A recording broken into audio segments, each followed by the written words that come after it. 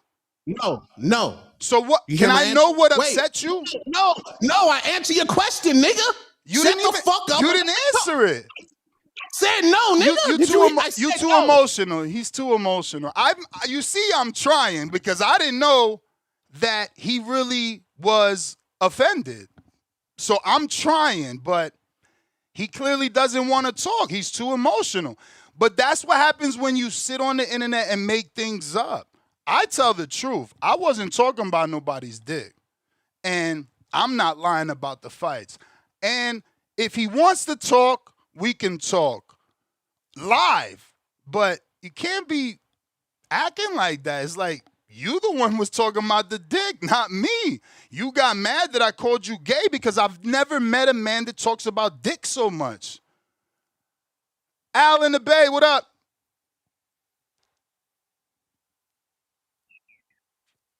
Yo, what's up? What up? First, I think Hrgovic is gonna win. I know he's a slower fighter, but I definitely think he's thumping. You know, so I definitely think he's gonna win. You know, I think got the power to keep him off, and I would say put him to sleep because but I definitely think he got some thumping power to keep him away. So I definitely think Hrgovic will win. I think the Dubois gonna win in the rematch. I said Dubois was gonna win in the first fight. I said Dubois was gonna win by knockout in the first fight, and Dubois won by stoppage. And I think he's gonna win by stoppage again. That's just the way I feel like the dice is gonna roll, man. Yeah, man. I don't put stock in Vergil Ortiz. I put no stock in Vergil Ortiz. Why you not? Know, he really haven't showed me anything. Like you see what happens when you try to step up to the real big boys. To the champs. To that top level. He gets scared and run away. So I put no stock in him.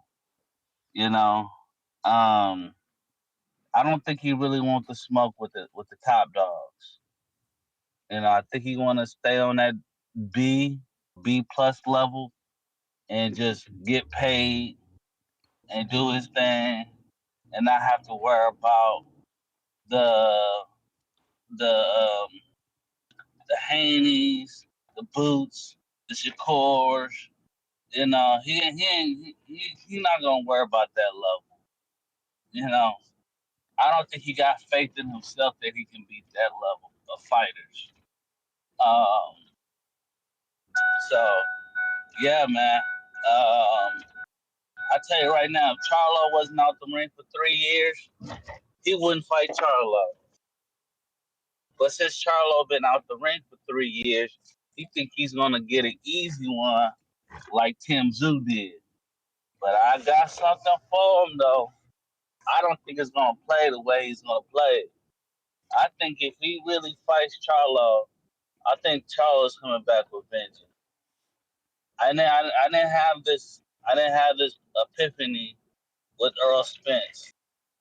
I thought Tim Tszyu was gonna walk through. But I got the epiphany with Charlo. Charlo is gonna come back with vengeance, just like his brother did. And it's not gonna play out the way that Vergil Ortiz think he's gonna play. And he might lose. It's gonna be a close one, but Vergil Ortiz might lose this fight if he fights Charlo. I don't know if Tim Tszyu will beat Charlo. Do I think Charles will come back with vengeance? Yeah, man. It's crazy how much stuff is on ESPN. I kind of blame it on the pandemic. They started throwing weird stuff out there like axe throwing and darts, and then from there they started banana baseball or something like that. They start putting weird stuff on right after the pandemic. Just trying to figure out a new crowd. They need to just stick with the original sports that they had. They was winning. Now they firing everybody. For Pat McAfee. I don't know what ESPN is doing, man.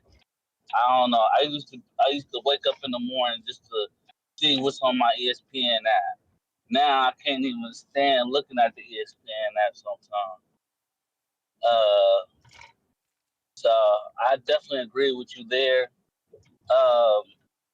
Bro, I don't even got ESPN. Somebody hooked me up. If it wasn't for that, it was like it wasn't worth it. It's like I don't watch other sports, so I can't pay for ESPN just for women's boxing. They can't justify that. Yeah, I got it with my DirecTV deal. I got that, and what was it? That and Disney Plus. Disney not even Disney no more. Disney was supposed to be for kids. Now they got all this grown stuff on Disney. Everybody's trying to reinvent themselves. Yeah, man. So I definitely think, but they still got a little niche, of boxing fans. Even though they're on ESPN now. Damn, my boy just hit me up and said he on the Brandon Norman card. I ain't even know. Sean Torres Martin. I ain't even know. Tell you, bro, there's no promotion, man. Shit, they doing bad. Yeah, it haven't been a lot of promotion going on for this week.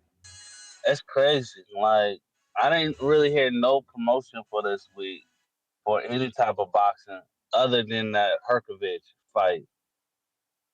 I seen it on YouTube. They have like a little YouTube has like a little I guess a commercial for the Hrgovic fight. I seen it on YouTube once. But there's no other promotion for no other boxing. Even the Salida card, there's no promotion for that. But yeah. Before I go though, I definitely wanted to mention the Bomb Gardner. I think she kind of folded her own career up in half. I blame the Bomb Gardner for her career. Just simply, once you got that Kayla Mayer win, you supposed to step on these girls and go get the big fights. You was supposed to step on them and go get the big fights. You was big dog after that point. You started to stick around for the little poodles. You should have told Jake Paul, I need the big fights. She should have left 130, or was it one? I think she had 130. Went to 135, and it slowly got her way up to 140, and fought Dubois. She was supposed to step on him after she beat Michaela Mayer, or she was supposed to run that back with Michaela Mayer to get some more bread. I blame Alicia for that. She didn't take control of her own career. She allowed them to play with her mind, to show her that, oh, she's the best. She's supposed to be the number one. She knows she's not the number one. She knows she's not the number one. Everybody know who's the number one girl over there. Everybody know who the number one girl. You ain't even gotta mention the name.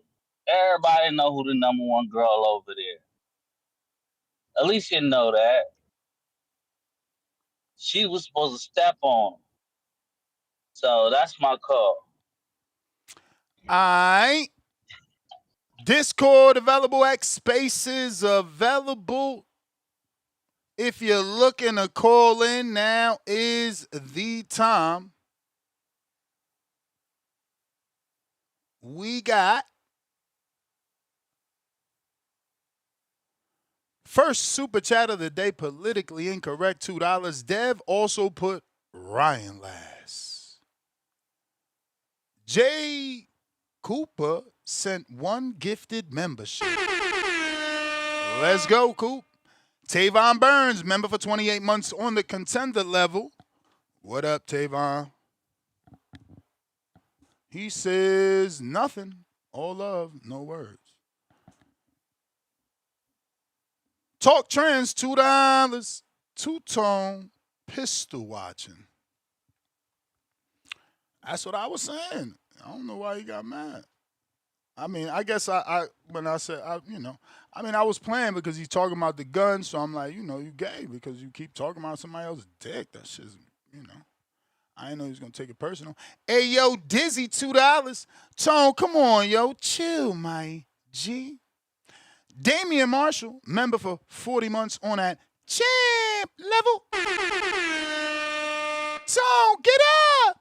Space Ghost Kurt, member for 18 months on that prospect level. What the fuck just happened, dog? Faced with tears of joy. B-Lo, member for 65 months on that prospect level. Border Wars next main event, Ness vs. Tone. 2 popcorn emojis and 2 firework emojis.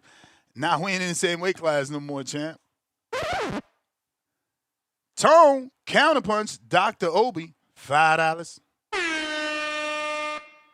Does, it's me, Rock Lee, $5. Does Tone secretly hate Clarissa because he wishes he was with Pap instead? Oh, this just got messy. Sus.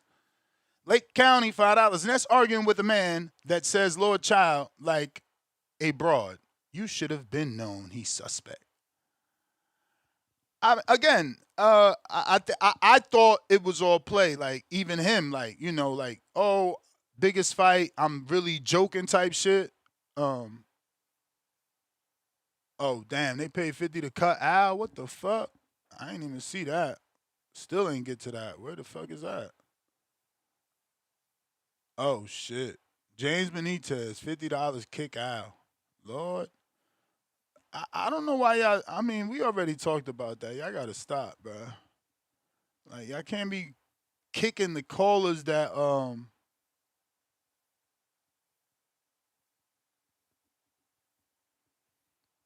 damn. Bad news. Got that bad news text.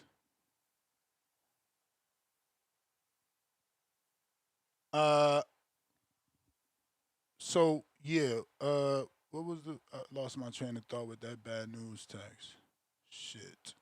Oh, yeah. I was saying that I don't like the $50 knockout on callers that actually call in, bro. Like, we need the show to go. Today we ain't struggling, but, you got them days where you got no callers, and then you knocking out a caller that calls in every day. It's not good.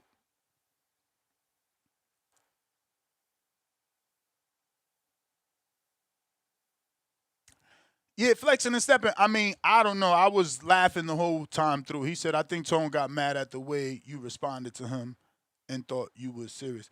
No, I just think that, I'm from the East, he from the West, and maybe, you can't play with the gay jokes. But again, it's not my fault. It's awfully strange. I'm from the East. We don't just openly talk about people's Johnson. You feel me?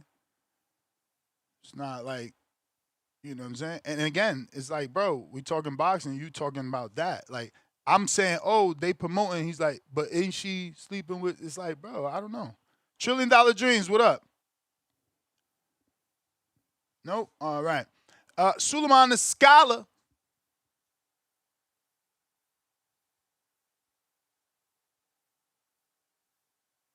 Yeah, Nesta.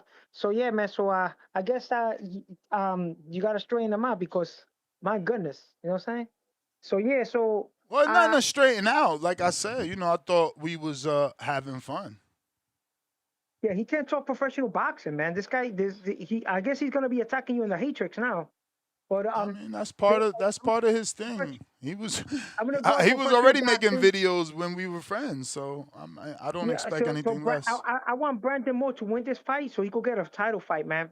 Brandon Moore, because he has the USBA belt, the IBF USBA belt. He's the United States Boxing Association champion, the current champ. He's 6'5". He could box me pretty good. He lost to that Richard Torres Jr., but I think he improved, and he's been looking for a money fight. There was talks that he might fight Tyson Fury. So now if he beats Brian Jennings and manages to win him, win rounds, look good, look strong, he could move on to bigger and better things. You know what I'm saying? He fights a little bit like John Tate, in my opinion. He's big, he boxes. So if he could box like a John Tate and win this fight, if this guy's kind of cagey, Brian Jennings is kind of cagey. Even you said it on the show. But if he could win, maybe he could get himself a fight IBF champion or get the opportunity to fight for a world championship. I wouldn't mind seeing him fight. You know what I'm saying? That's gonna be a good fight. Then Vergil Ortiz is a WBC interim 154 champ, right? So he should go to Mauricio Suleiman, see if he could get the opportunity to fight Carlos Adames. And if Carlos Adames moves up, they should bump him up and put him, give him an opportunity to fight for the vacant belt, because they say that Carlos Adames might move up, right? So fight for the vacant belt at 160. Maybe that's why he's doing that. Maybe he's salivating to get an opportunity to get a world championship because they don't want to give him a chance at 154. So he probably move up. He has a puncher's stance, man, and he's a southpaw. So I think if they match him right, I think he could become he could make a name for himself up there. You know what I'm saying? At 160. But I think he's moving up in weight because he just doesn't want to cut the weight. People are starting to say that all over the place, like he's lazy. He could have stayed at 147. You know what I'm saying? He did all these moves. Eventually that's gonna affect him. You know what I'm saying? Because Bohocek, look at what happened to Bohocek. He moved to 160, he got stopped. So now he's gonna be matched with guys that could hit harder. Because look at this guy, he improved at 160.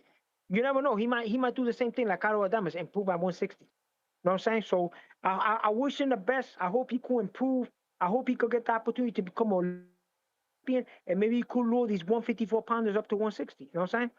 So yeah, man. So next, I want to be brief with you, brother. I don't want to bother you.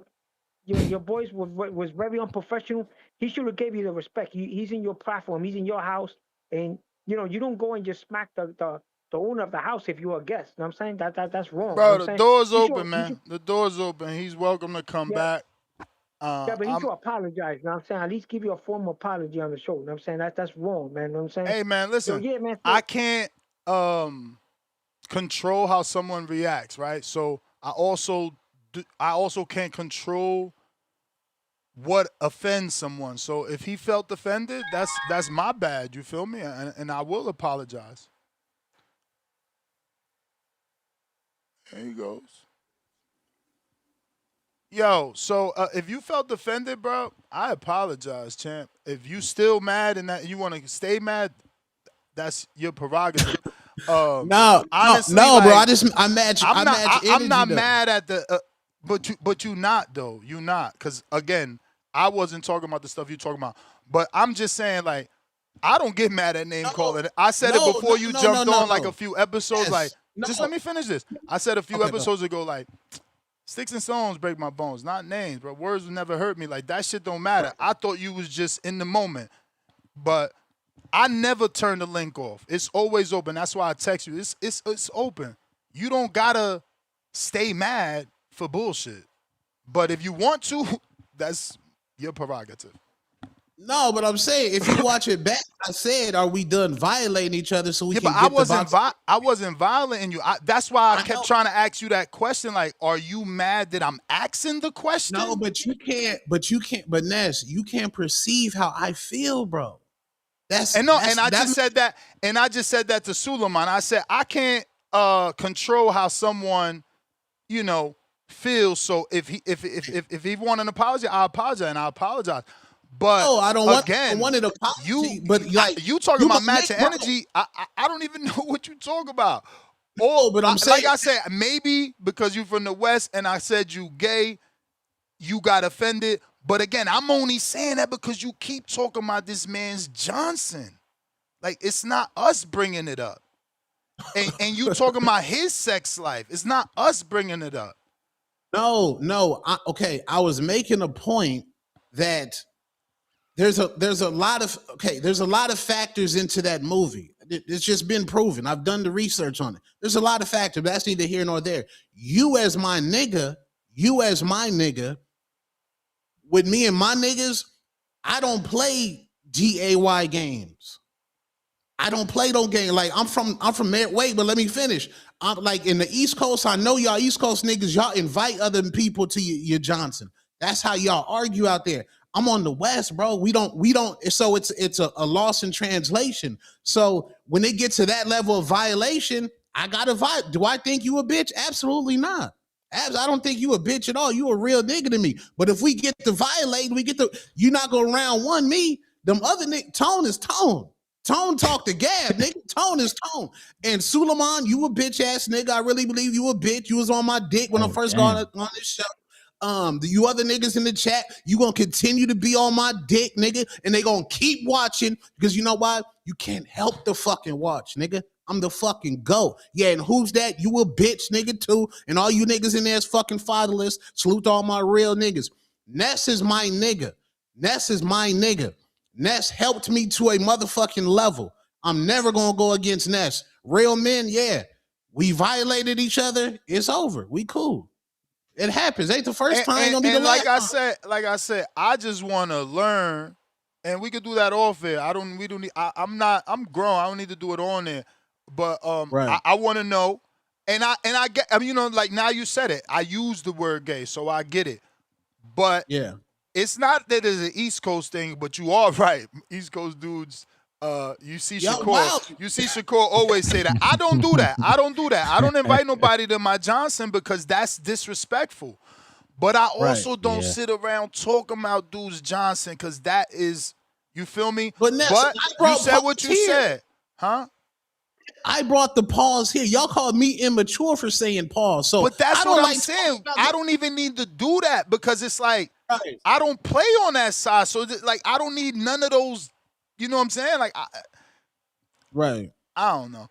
All I'm saying, you feel me? And I kept it clean. Remember, I was talking about the promotion, and you like, but ain't he sleeping with her? Ain't he? And you just kept repeating. You the one got into the let's argue mode. That's a factor. That's just my personal opinion. There's a lot of factors that go into the guap. That's just my, and again, you right too. It is promotion. You're right. Genius promotion. All right. Well, great. As long as we can admit that they promoting. Yeah. It's genius promotion. I can't knock it, but I'm saying if we had slander for the that's not fair, Tone, because we saying the same thing. I said Alicia is being done a disservice by him. Jake, he's not giving her what they giving Clarissa. He's not putting her in a movie. And you say, I disagree, but now you agreeing. So we argued for nothing. You said I disagree. Alicia is not going to have, like, Clarissa's personality is to have the baddies and Ray J and the circus. Alicia is not the circus. Alicia's the fighter. Why she can't have, like, the, I don't know. This is a bad example because people know stuff about her, but like aesthetically, right? Like why she can't have like the Telly Swifts be at her fight or the Angela Simmons. It don't gotta be, Zeus Network, champ. Why it can't be VH1 Network? You know what I'm saying? With the good looking, decent, wholesome women that you're looking for. Well, I mean, she's going to be on that show, Special Forces Fox. So she now has a relationship with the Matt Barnes, the White Ruby Roses of the world. And so she, like, now this fight, this is going to be her biggest fight because, one, with the Clarissa drama, there's a section of African-American women who dislike Clarissa. They are now Alicia Baumgartner fans. They're in my DMs right now saying I need the pre-save link. We flying out to Texas. So all the people that hate Clarissa, they're going to Texas now in November to go ahead and see Alicia fight. This is facts, bro. I hope that comes true because I'm gonna keep a tab on them tickets.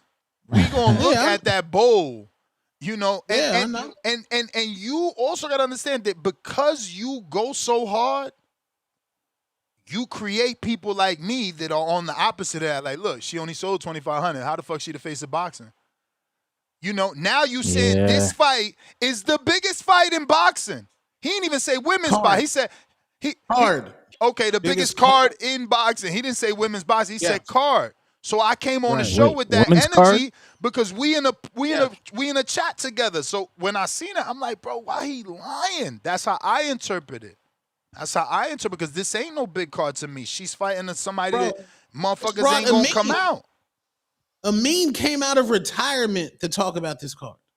Yeah, he was retired. Gave her credit. He gave her credit. He gave her credit. Ellie Scottney's on it. He gave her credit, but he gave her her credit like shade. He like she finally moving up after realizing there's no one down there. But that's not true. Yeah, that's not true. Like I could be a hater and say she running from T Baby. Who's that? That's Ellie Scottney taking that on. Tierra Ellie Brown. Scottney taking that. She got Tierra Brown got to deal with Ellie Scottney. Ellie Scottney taking shout to Scottney. But like for Alicia to go up and fight the woman that Caroline Dubois ducked 4 times, and we about to go for the IBF directly to a title, and we on the road to be undisputed, bro. Alicia's in her bag right now, man. She's in her bag. And granted, this person ducked. Caroline Dubois ducked Elif. Ducked. Caroline Dubois Why she ducked ain't fight Elif. Caroline though? Like, what you mean, duck? I don't Caroline follow women's boxing enough. She got a contract? Offers, all of that. All in Eddie Hearn's DMs. And they like, but that was the money. Before she got with MVP, you saying?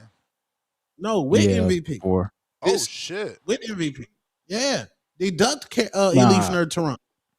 No, Leaf was a Matchroom when those offers went out. Yeah, it was a Matchroom. Yeah, facts. Yeah, and they're as all soon over there as now. as soon as Elif Naron, that Matchroom and MVP, Alicia said, "Yo, I want her because I'm going up to 135, and Caroline's gonna be the fight for undisputed. Caroline, she got to handle business on Saturday. Then she got to fight Stephanie Hahn, and then Alicia gonna fight hers. Gonna be for undisputed. That's gonna be for another big fight. Like." Some niggas can't compete with the circus, bro. Like, bro, when you got to do, I need Ray J, Orlando Brown. It's funny because this is what I be saying about you. You not thinking before you talk, bro. You calling Clarissa the circus, bro. For how many years was Jake Paul called the circus? That's who is promoting her. The circus is promoting her. Remember? No, but let me land, right? Like you say, let me land the plane. The plane landing is this. The circus brings eyeballs. That's why Jake got everything he got out of boxing, all the network deals and all the many millions, because the circus brings eyeballs. And guess what? Clarissa and Salida, they seen that the circus brings eyeballs. So they catered to Clarissa's quote-unquote circus, according to you, because that's not my thing. Now, when you in that lovely vet, do you stop and see a car crash? Do you slow down on the vet at least? Do you slow down? Does anybody slow down? I'm gonna look like a hater right now because I promise you, if I bring my wife in here, she will tell you that I'm the dude cursing everyone out because why the fuck you slowing down? Why you slowing down in this lane? The accident it's in the other side, Ryan. It's on literally, I feel you. Like, what we doing? We slowing down to look on the no, man, I got shit to do. And y'all know that's my favorite thing to say. I got shit to do. I got shit to do. I ain't slowing down for your accident. That's your problem. I'm sorry. You are different. You are different. But there's a large people in America that love smut TV. No, you're right. You're right. They fucking slow down and want to see what happened. And I'm part of the fraction that you're talking about.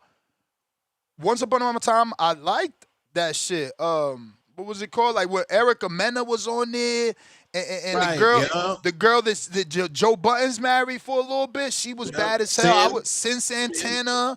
You know, you had Joel Santana and his wife, Kimberly or whatever. You had the You other. talking about Love and Hip Hop? Yeah, I was into that shit. You know, I would watch it with Shout my out to wife. Love and Like, Hip Hop. fuck it, you know.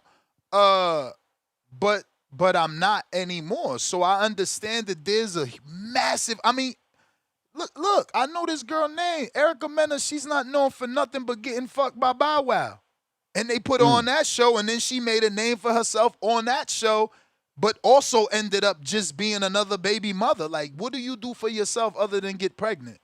You understand what I'm saying? Right. But I think everybody wants to see a circus. Like Charleston White, he popping, but it comes at a price.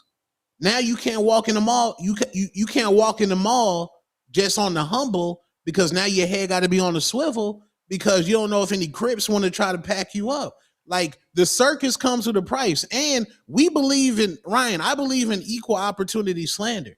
I slandered Jake Paul for the circus. Why can't I slander Clarissa for the circus? Equal opportunity slander. Yeah, but Everybody that's the gets. thing. But now you're not slandering Jake. So it's like, when is it gonna stop for Yeah. Clarissa? Because it's successful, just like it was successful for Jake, and we had to be like, yo, the circus is bringing. I mean, the dude made $40 million, bro. She's the on highest Netflix. paid female. She's got the best looking shows, and she's the most talked about female. Like, you know, as much as you try, no one compares to her. That like, not even in skill, bro. Like, again, Alicia does in skill, but the weight now is so far apart.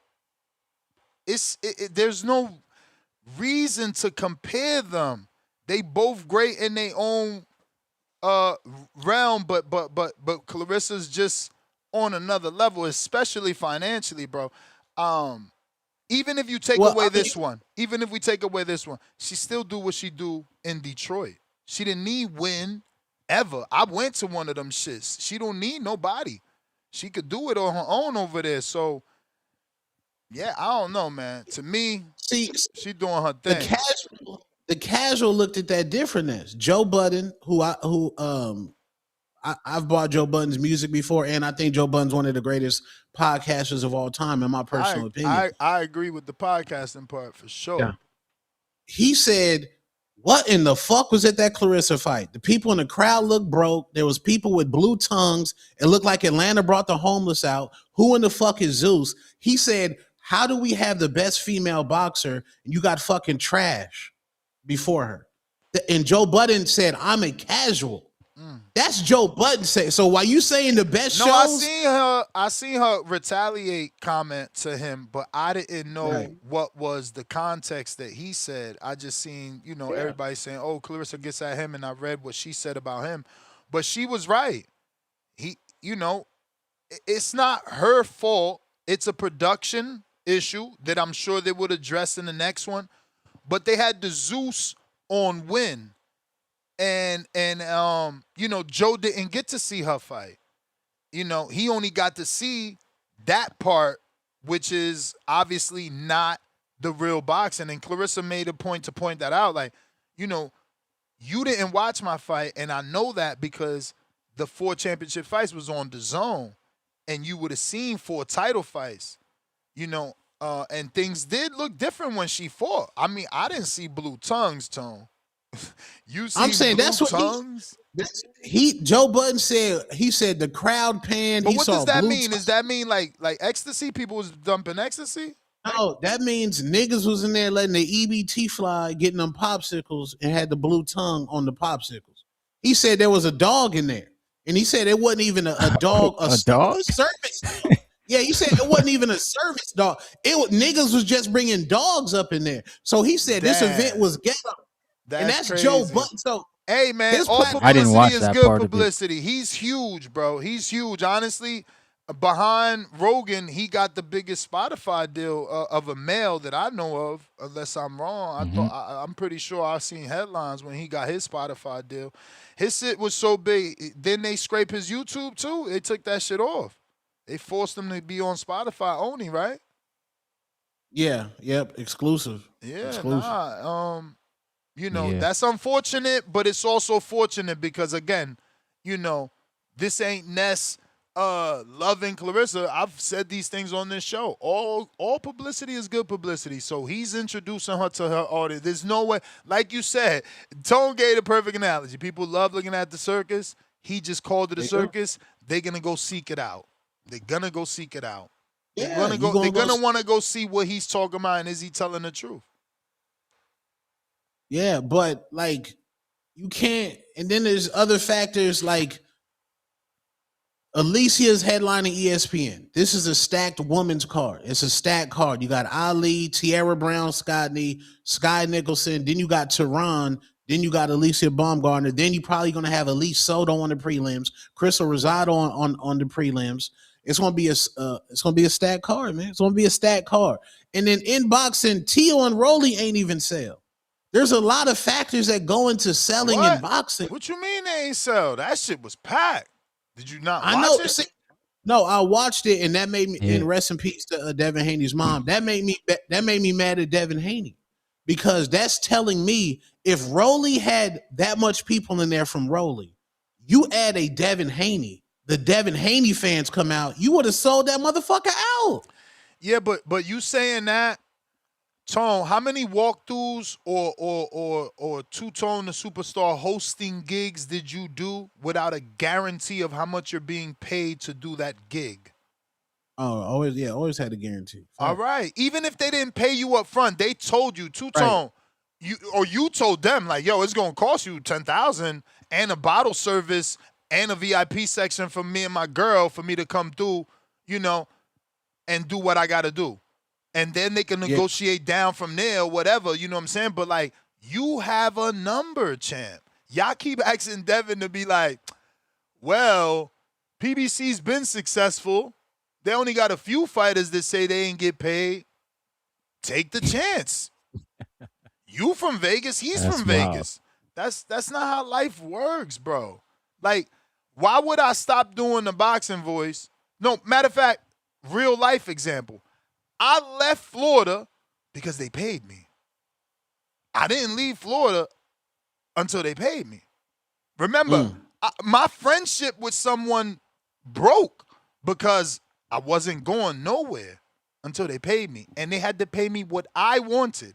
And now that I'm out that contract, let me tell you what I was able to negotiate.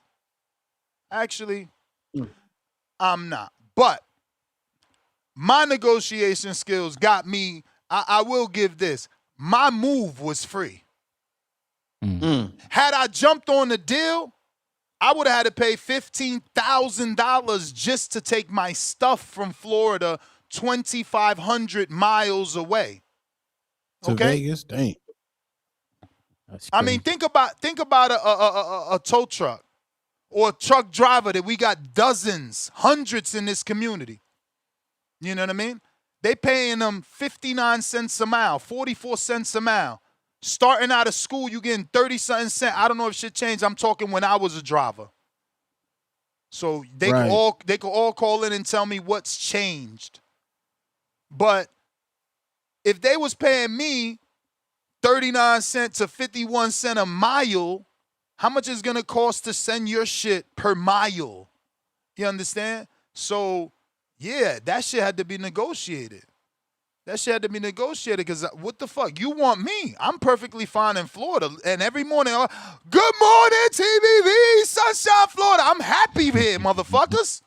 You hear me say I'm happy. So you got to pay me to get the fuck up out of here.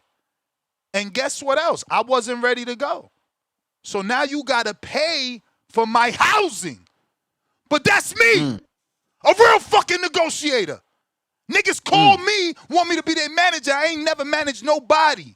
But that's the contracts I fucking get for my fucking self.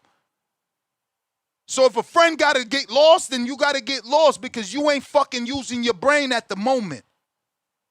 And me and my family, we ain't taking no fucking chances. So why the fuck would Devin Haney take a chance when he been getting guaranteed money? So think about this ass backward advice that y'all be giving. This is why y'all ain't got shit. So I started making 1 million guaranteed. Damn. Then I jumped to 2.8 with the Cambosis deal. Then 3 something, close to 3 with the Loma deal. Guarantee. Now Turkey put me on 10 and 12, and these fucking dumb motherfuckers want me to go backwards to nothing, to Mexico. I mean, what type of Mexico? You know, he said. I mean, well, think about it. In Mexico, you got to pay for your own fights. Yeah, yeah. They ain't paying you. Gotta And this is just what I'm pay. saying. It's like they don't want to fucking think. They don't want to think. It's just fucking say shit, look stupid, get mad at Nesta for calling you stupid for saying the dumb shit you're saying. No, don't be mad at me. I'm telling the truth. You said the dumb shit.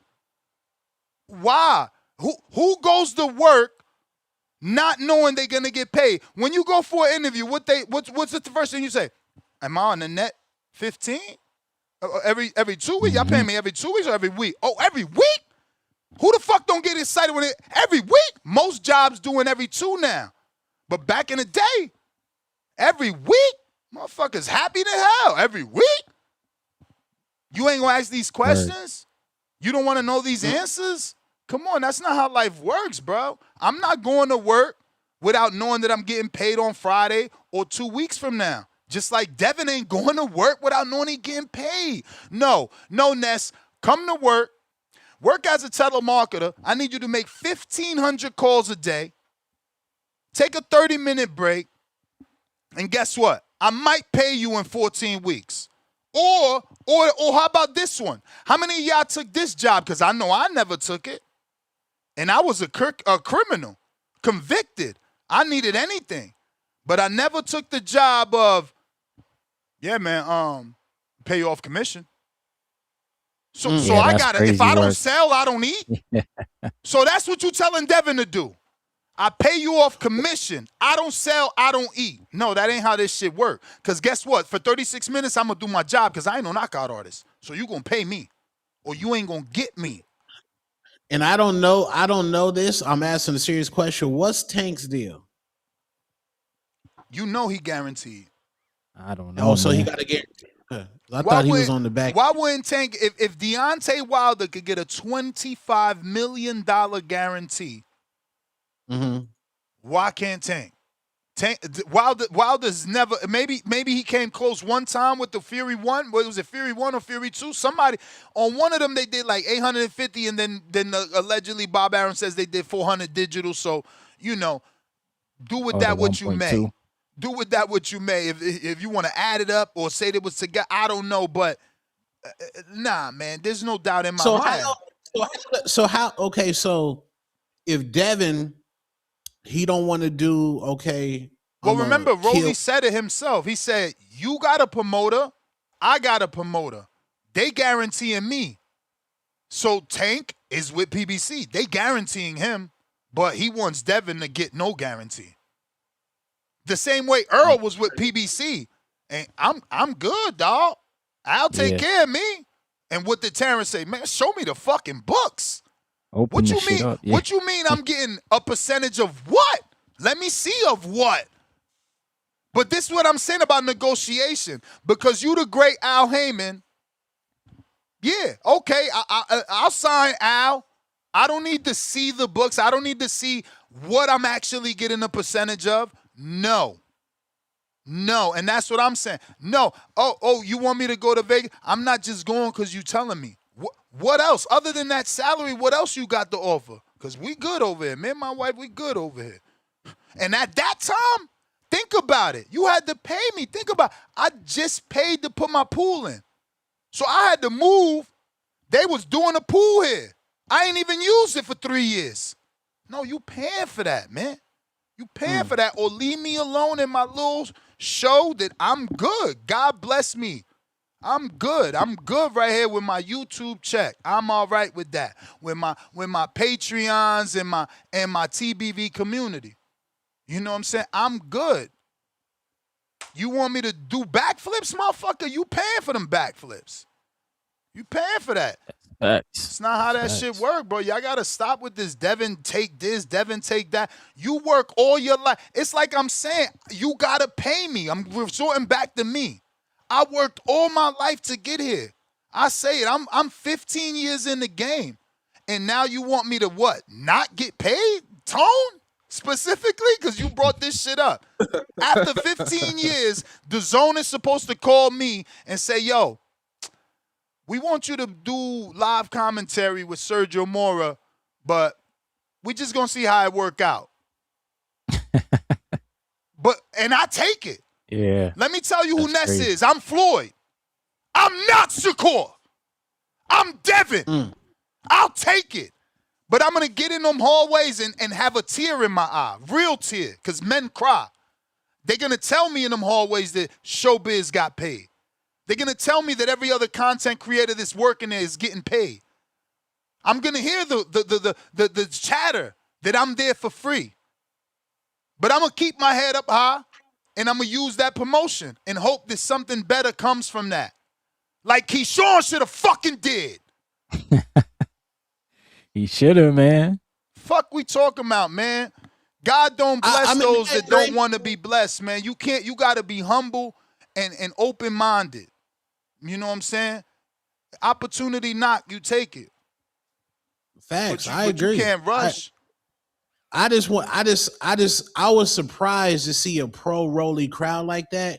And I was just thinking I was like, damn, if that, because I know Devin had the Lomachenko shit was lit. So I know when Devin has a great dance partner, shit is activated. Dance partner era. Right.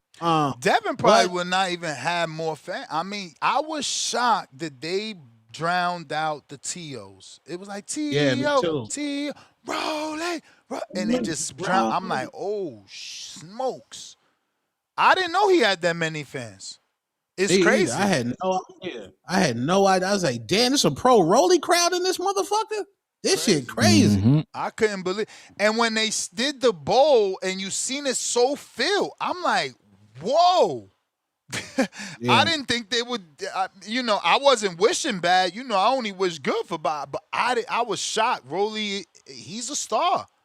He's a star in boxing. It's crazy.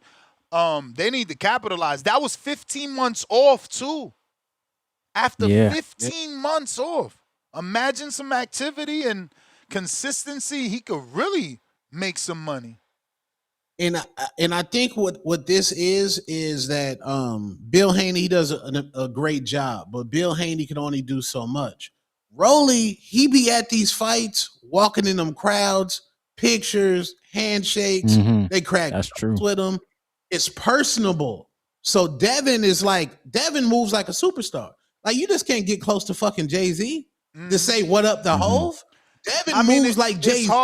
It's hard, though. I know I'm the defending voice here today specifically, but there's a viral video going around of a Tank fan saying Devin's ducking Tank, and then he even offers to fight the security guard. So it's like when you're at a certain level, look at Floyd. He walked around with 6 TMT fucking giants.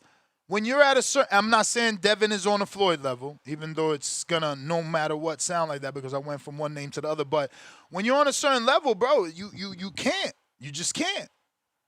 You just can't. But why?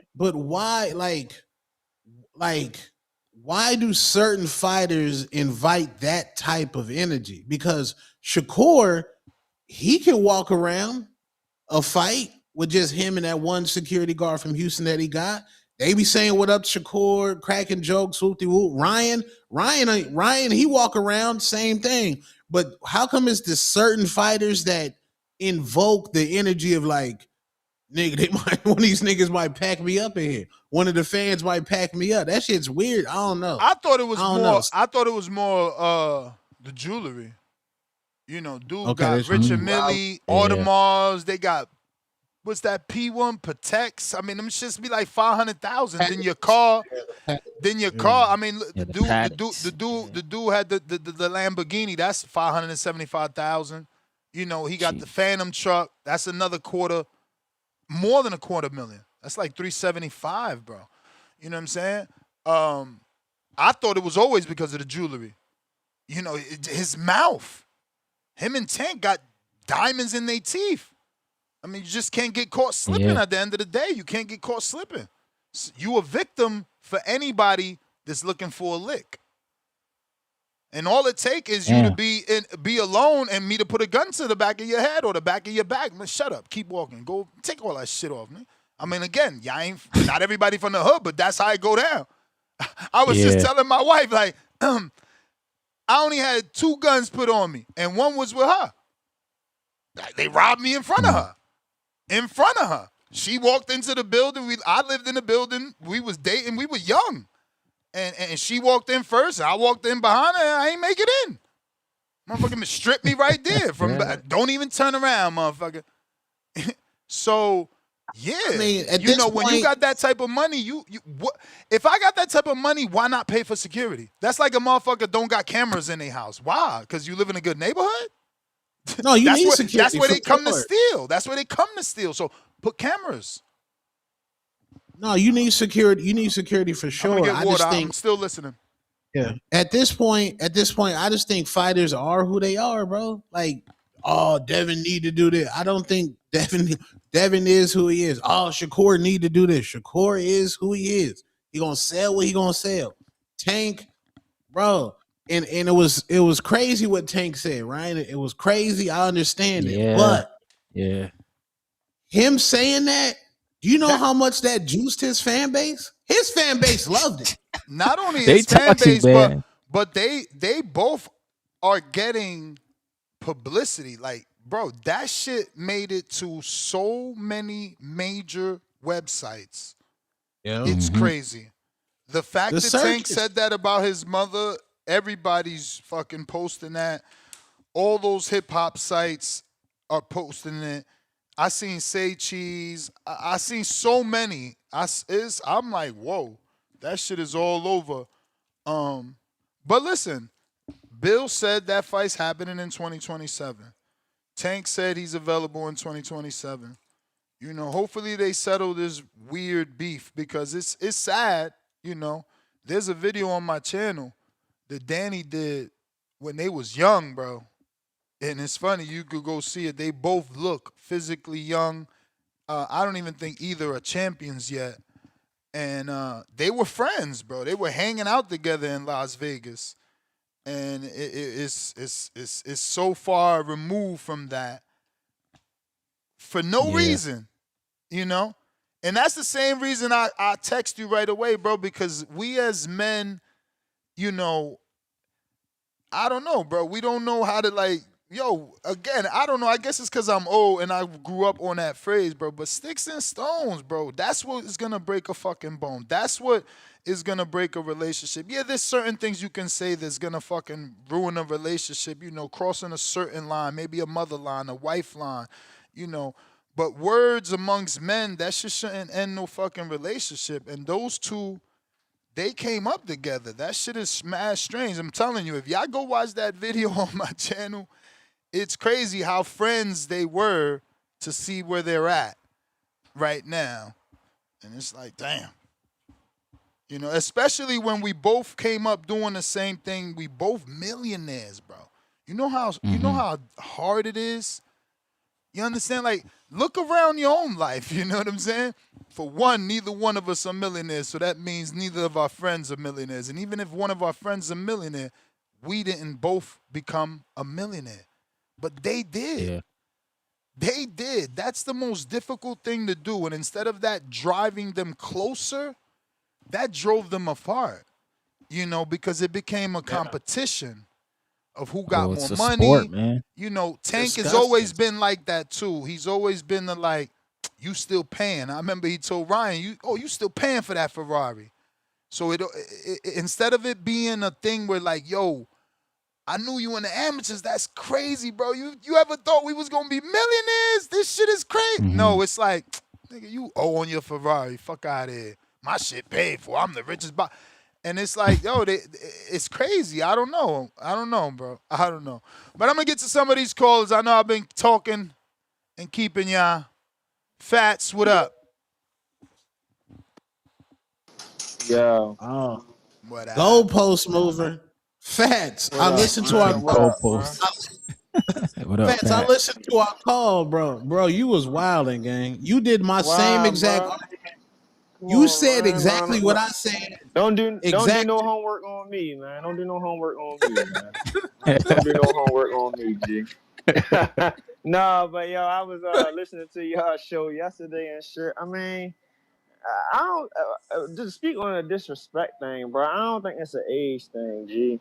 It just depends on how you was raised, bro. Like my pops always told me, bro, like there's a couple things you don't play about when it comes to a man, bro. You don't talk about a man family, bro. You don't fuck with a man business. If you do, there's some shit that come behind that. You know what I'm saying? And vice versa. Like so when people say, oh, we do the mother jokes back in the day, man. I don't even crack your mama jokes. Because a motherfucker crack your mama joke with me, I'm going to have a problem with it. You get what I'm saying? So I don't even... It's just certain shit you just shouldn't joke about, bro. These days, these motherfuckers don't got no code, no integrity, so... You know, I definitely don't think it's an age thing. There's just certain shit you just shouldn't speak about, bro. Shouldn't speak on.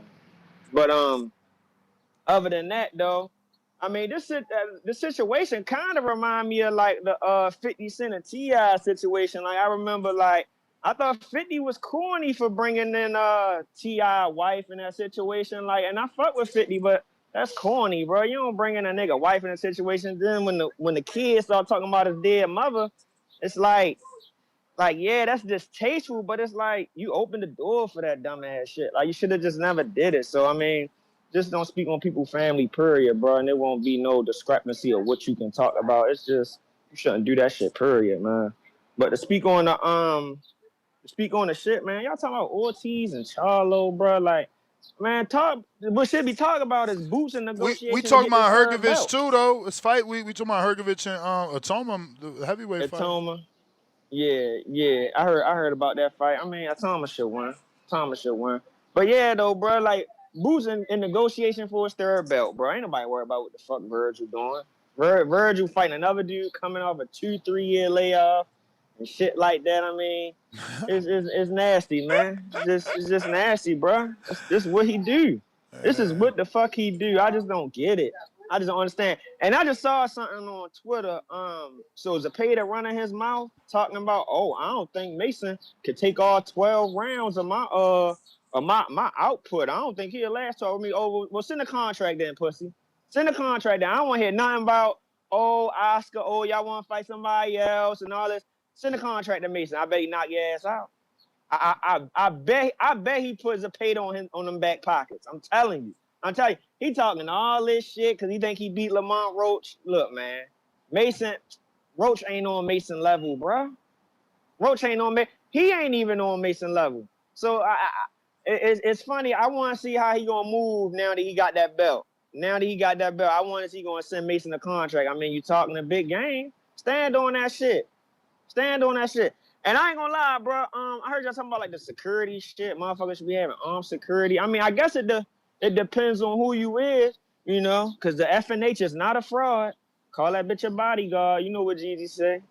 Yeah, that's the bodyguard. Like it depends on who you is. Like I look at it like, you know, it don't hurt to have like, you know, armed security or police, you know, former police with you or whatever, but it's like same time, like if you got that type of click, like that should be some of them niggas' jobs though. Like your job is to have this gun with you at all times when you with me. If the police come, hey, look, man, that's a charge you gotta take. I'm gonna take care of your family, but some people that's just That's you know, more in your circle, that's just expensive what than they gotta be hiring used somebody, for. though. That's more expensive than hiring. You think so?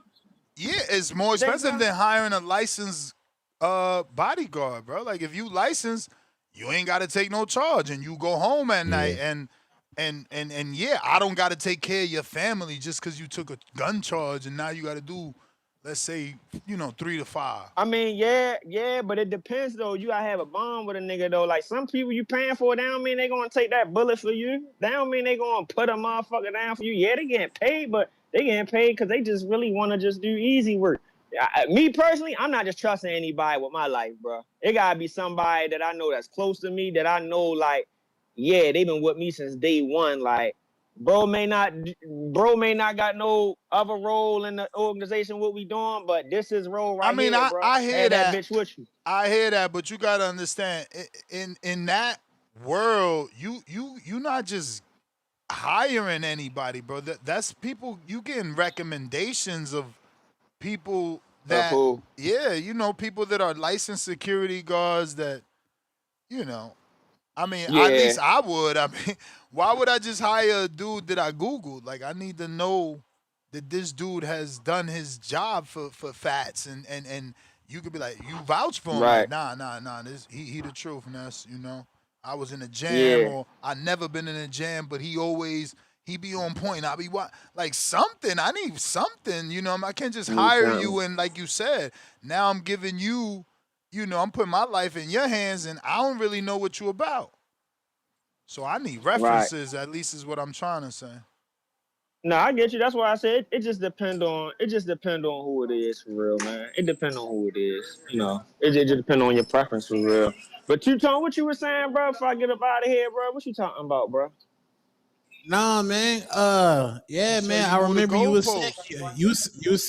saying Alicia wouldn't fight Elise Nerd Tehran, man. You said she won't go up there and run. Name. I use that name. Did I use that name? I don't think I ever used that name. Hey, I'm gonna get on up. I ain't even gonna front. I never knew how to pronounce her name till Tone. You know, he the one to my Elif Ner Tehran. And now I know how to say this shit. That's why I said it just like that this morning. I never heard of her till she knocked out that girl. And No, but Tone, that's a good fight. That's a good fight, though. I saw her record, and she do got a belt. I can't say she fighting a bum. I mean, so that's a good fight, though, man. I appreciate the call, she though, moved up, so it's a step up. You fighting a champ on your first fight, moving up. That's what real champs do. Yeah. Hopefully she can sell out a shoebox, though, Tone. I'm out of here. And that's what I'm saying. They gotta help her build. They gotta help her build. Where's Supermax said Tone is coming to Dallas. Tone, hey man, it ain't no party like a Hey. It's Arlington, not Dallas. Oh yeah. I don't know. I'm not educated. Is that close? It is Arlington. Yeah. Because I think Irvington is near Dallas. Is Arlington also near Dallas? But this shit by the Cowboy Stadium. I don't know, man. Is that where Bam got two fought? airports. They got two airports. They got one in Irving and one in Dallas. It might be cheaper to fly to Irving. Ain't no party like a two-tone party. Damn, you really going to Dallas for that?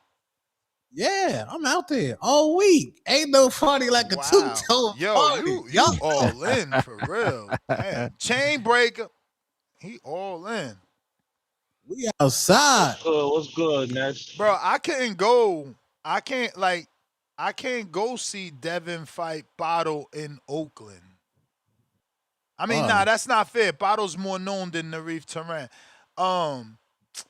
Yeah, you would have to get an equally it's not worth the money. That shit ain't gonna be a movie. It gotta be a movie. But you're married, bro. You have Alicia and Sky on the same card. Nicholson? Yes. Bro, ain't she I don't know if people know her over here. Is she known for ducking Ain't smoke? she like 126 though? Yeah, she 126.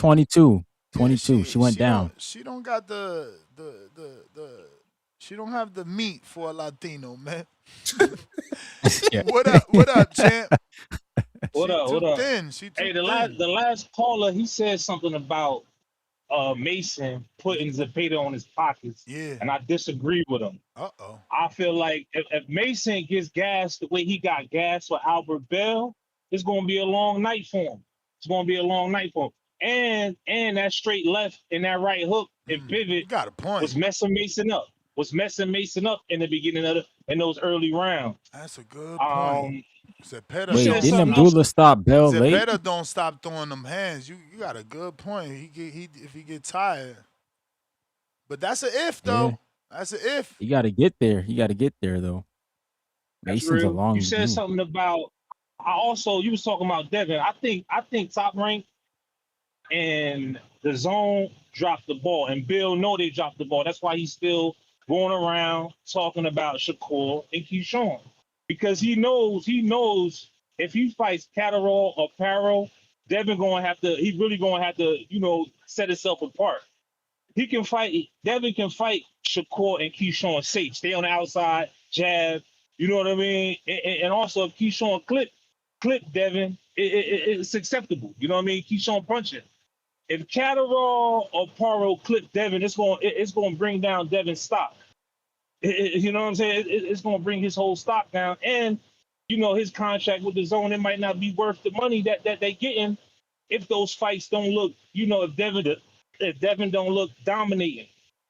What you talking about? You talking about one more point. You was talking about Ortiz. Ortiz. I mean, if you look at 154, everybody in the top 5 punching. So next, you keep talking about Ortiz is a puncher. Fondora's a puncher. Boots a puncher. Adams is a puncher. And he saw the landscape. Ortiz see that landscape, and he hit a V-line. He went the other way. He don't want no parts of none of those punches. He don't want to get embarrassed. You still hear me? Yeah, I hear you. I can't defend Vergil and his decisions to continue to move up divisions, but I feel like I can defend that he is a puncher. There's only 2 guys that he didn't stop, and I'm sure he probably dropped them. He punching. Who's not punching in the top 5 at 154? Who's not punching? I don't think Fondora's punching like Vergil, even though I could be wrong, right? There's data. He really changed Lubin's face, but I don't think he did damage to Mendoza in 2 fights. Yeah, I mean, he knocked out Booker. He knocked out Booker, but Booker was underskilled and very short. I don't know. I mean, I think Vergil's more of a puncher. Huh. You kind of biased too, man. You basically saying I heard. But I'm not though. I don't even rock with Vergil. I've been saying Vergil's moved up since 40 to now. This is 4th division, no world title. Like I really don't talk highly of Vergil. No. You're biased to Devin. You said Devin don't have to make concessions, but Keyshawn and Shakur should make concessions for Devin. Hold on. Let me just lay here. But is that you're clearly not assessing? Devin was the A side both times. And who sells more? Devin in Oakland, San Francisco market, or Shakur in New Jersey market? You put in the cart before the horse, man. Shakur just got on pay-per-view. He was with Top Rank. They before you try to rebuttal, understand that Top Rank made every pay-per-view star other than Tank. Everybody, right? They made Floyd. They made Oscar. They made Cotto. They made. They decided not to make Shakur. Ever. They never put him on pay-per-view. And then he just got on pay-per-view because of Turkey with Zepeda. So pump the brakes, champ. Devin's been an economic machine, and that's why networks, multiple, have been in bed with him. Remember that Showtime is still the only network to give only one fighter a fucking series on it, and his name is Devin. Devin got a fucking what's those called, like a two day series on Showtime, and he was a showbox fighter. Like, nah, man. I feel like that's the Ryan effect, man. Tank got the Ryan effect. I just Devin said got the Ryan effect. See, I asked you to think before talking. I literally just said he got to deal with Showtime as a showbox fighter, which means Ryan fight didn't even happen. And then we talked about the Top Rank fights, which means Ryan fight didn't even happen. You guys got to think before you talk. You just want to debate.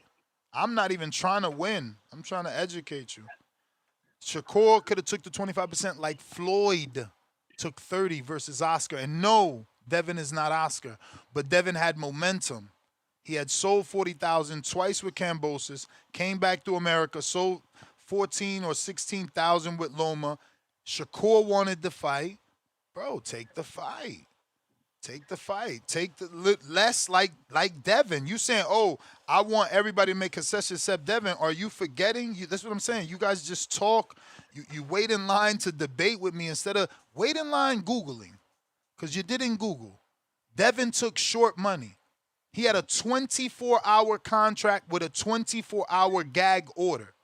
You either sign to fight this 3-fight deal at this price with a rematch, and if you win the rematch, you have to fight Loma at this price, and you got 24 hours to make that decision, and if it leaks, the offer's off the table too.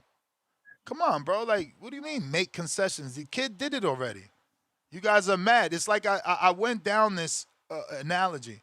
You don't work your whole life to get a raise and then let your boss take your raise. Like, where they do that at? You started at $14 an hour. 10 years later, you're fucking making $35, $40 an hour, and they come in and tell you, no, you got to go back to 14. You're staying at that job? You're not. That's rhetorical. You're not. So you guys got to stop these dumbass analogies because y'all just look like jackasses, bro. You don't look intelligent. You don't look like you've ever had any sort of business mind. You obviously cashing a check. You know what I'm saying? It's just sad. It's sad. You guys mind of another man who's making more money than you and doesn't even know you. Because you're sitting around debating someone else's finances, and then you're not even Googling it to know exactly. It makes zero sense. But I love what I do. I could be here all day. I hear what you're saying, and it makes sense. But I also, like I told you before, I think Jay Prince and his team did the right thing. Keyshawn is not even a fucking. He shouldn't even be in this conversation. Like he should have definitely. This is what I'm saying. No Google. Do you know that Keyshawn never defended his belt? Or going to the Olympics. What? What's a harder route? Going down to Mexico, fighting Edgars, or going through the Olympics? What's harder? So you didn't hear me, or you choosing not to answer and answer with a question? What'd you say? I didn't hear you. What'd you say? I said, do you know Keyshawn never defended his belt? And you said, what's harder, going to Mexico or winning in the silver medal? Oh, I didn't hear you. It went out. I didn't hear you. I'm in a bad area. I didn't hear you. Yeah, I didn't know that. I know he came in overweight. Which means he got stripped on the scale, just like his big bro, Shakur, got stripped. You know Devin never missed weight and lost the belt, right? Discipline. But he's also always been the bigger guy looking for the advantage. Oh, shit. Look how smart you're not. So you're saying that the bigger man is more disciplined and can make the weight, and the quote-unquote little man who says, I'm little, lost weight. Yo, I got to let you go, bro, because I don't like slaughtering people, and you're looking very, very not intelligent on this call. Chainbreaker, use Google. It's your motherfucking friend. Jesus Christ, bro. No matter how much I say it, they refuse to use it. Lord. Shout out to Google. And then I even say this. You making me look smart. I'm not smarter than you. I just Google. Yeah, he set you up for that one. Jesus Put fucking that, he laid Christ. that one in the air. I don't understand it. It's just caller after caller refuses to not look stupid. I gotta go. Brandon, what's up, man? This is why I prefer my alumni callers, bro. This is why I got, look, you see how excited I got? Yeah, you see how excited I got yesterday with Clay? He shut me down with knowledge. I'm like, damn, Clay, that was fire. I can't say shit. I was excited to have a fucking someone to match me. Let's play chess. No, I got these fucking nincompoops that they just got me looking out this window at my truck, dying to get in it. Shit is retarded, man. Dying to get the fuck up out of here, man. died and get the, 3 days have passed. I can roll the windows down on my new tent. I'm ready to go, baby. Hey. I'm ready to He go. said it.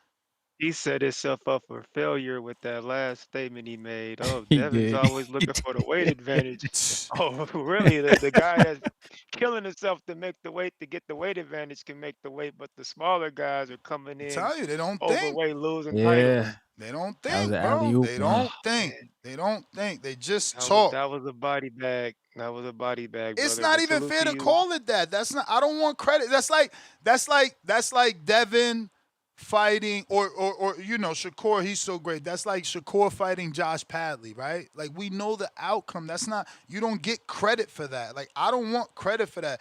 I want guys to do better. That's not a body bag to me. I want a challenge. That shit was. Absolutely. Just take the bias out of the shit. Take the who's your favorite fighter out of this shit sometimes and just use logic. Just be objective Yo, and why you you sound won't so say shit tired like though? that. Well, I hit the gym, of course. I got a 5K in. Oh, nice. So I am a little tired, brother, if I'm being honest. No. Hey, man, well deserved. If you worked, man. Absolutely. On to the topic though. My young boy, man, Moses Itauma, going for his first title shot. I would have preferred Moses to take the title from a champion, but because of unforeseen things, he's getting this opportunity this way. I'm okay with it, and it's against a formidable opponent and Filip Hrgovic. I'm okay with this fight. Hopefully, we finally get to see somebody put up, um, not necessarily a fight because I think Moses is gonna beat Hrgovic. Put up some resistance, man. We all his career so far, we just seen Moses blitz people, overwhelm people with the speed and the power and the athleticism and the explosiveness. This is the first time we're gonna see him with a big, strong guy. I'm not gonna say Hrgovic is in his prime, peak prime, but he's still in his prime, in my opinion. And this is the guy that can withstand some, He's 13 years older though. yeah. But when you're 20, everybody's gonna be 10 plus years older than you, man. How many guys in the heavyweight division is also 20, 21 years old? Not very many. So everybody's gonna be the OG to young Moses Itauma. And Hrgovic's been in there with some punchers, man. He's been in there with Big Bang. He's been in there with fucking Dubois. He's been in there with some guys that can really crack. And I don't think he's ever been. I think he has been stopped. Did he get stopped? Or was it Dubois because of the stopped cut? him. Dubois stopped him, but remember that Big Ben beat him and got robbed. Yeah.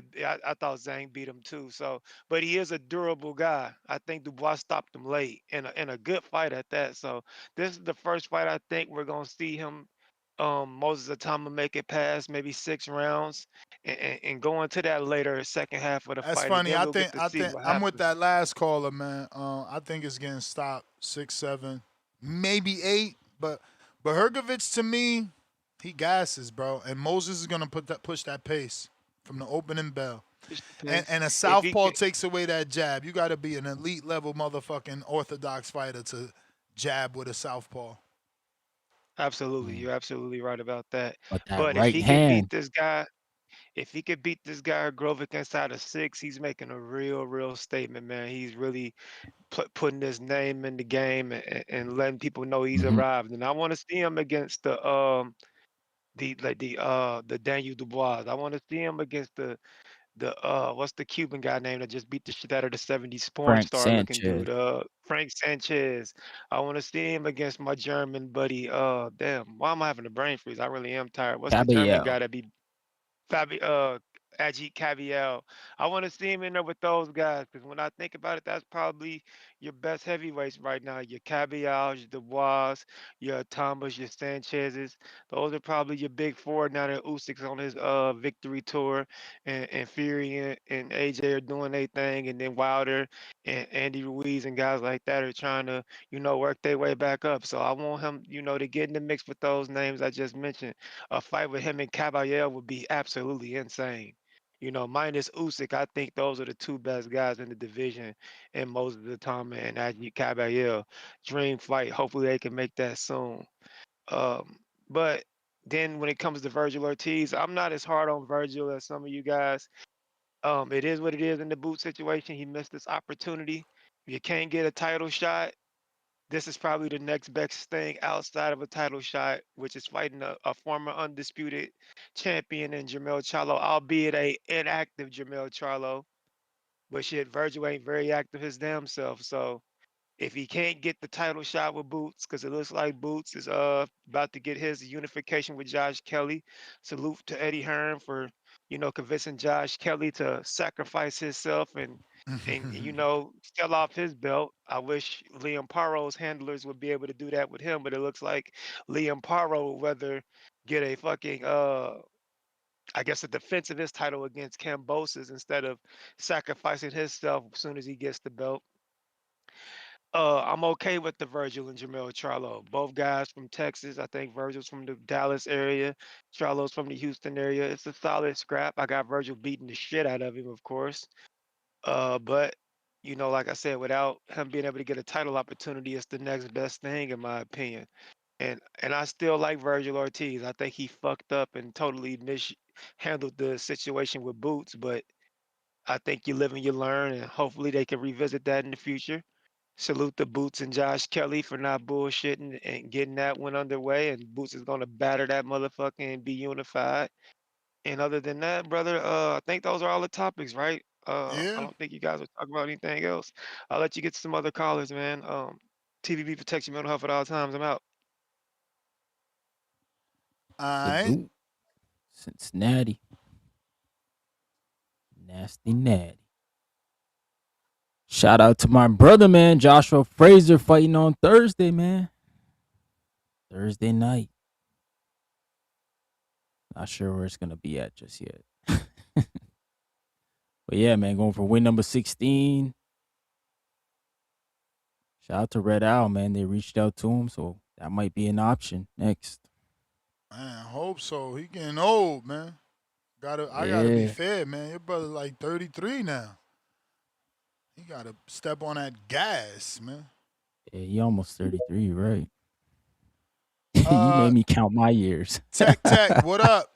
Yeah, I was Oh, on. shit. I Tech, don't know. I Tech. was on his box rec the other day, and I'm like, oh shit, I ain't know Joshua was 33. He got good skin. he He look almost young, there. but once I seen that, I'm like, shit, he gotta step on that gas. CB, What up? Easy. What's up? Tech, what What's up, bro? What up, dog? Chilling. Who How you all been? on? Me and Ryan from the I've been Six. all right, bro. Cause I'm last starting time a you new business. called in, your motherfucking dog passed away. Like your real Yeah. dog. Oh, that's right. Yeah. Yeah. That's a fact. I'm starting a new business venture. What you got? Bro, I've been buying and selling. Houses? So, no, cars, nigga. Oh, okay. That's what I do for a living. Okay. So, Damn. That's Right- crazy, yo. I right now- bought a truck in the auction last year. you see, you could have got. Okay. Yeah, but that was cool. last year, remember? Last Bro. year. Okay. Yeah. Well, I'm still excited though, because you could have got that bitch for me. Nah, I Just, still could. you know. I still could. I tell you what, though. I'm dead ass. I'm looking for a Vanderhall, and I want to buy it crash because they too expensive, even used and new. You trying to Van You rebuild? want to buy a crash and rebuild it? I'll handle the rebuilding. I got my peoples. We Dominican. I just need. I don't have an auction dealer's license, and I didn't sign up. I signed up as a member, not as a. Hey, look. Okay, so it's gonna take me 60 days. Give me 60 days, bro. Nah, you good. I'm gonna be in the DR. I'm gonna be in the DR for 30 to 45. So you good. Okay. But I'm still I'm actively looking though. I lost one. I bid, but I ain't want to go above a certain number. It was crazy. They wanted too much. They went for too much. But it was a 2024. Now I know they gonna go for that much at that year. I didn't think that shit was crash bad. But look though. And it's a 3-wheel. Let me show you something. I gotta show y'all now because everybody like, fuck is a Vanderhall. It's like, Said a no, three wheeler. this some fucking classic shit, okay? That This shit some clean. fucking classic shit. This ain't no Mickey Mouse shit. Y'all used to Mickey Mouse But shit. Y'all used to that shit from the fucking the videos and shit, cause that's all y'all do is watch fucking music videos. but Yo, now Dukes of Hazzard. Yo, check this out. You know the people that's going to the public auctions, you're getting the bullshit. Like you get the better stuff when you go to the license auction. You know what I'm saying? So we, just check in with me. Give me these 60 days. I already paid the cash. Like so, 60 days from now, I have my dealer's license. Like I sold 2 cars, but good thing I went into the class because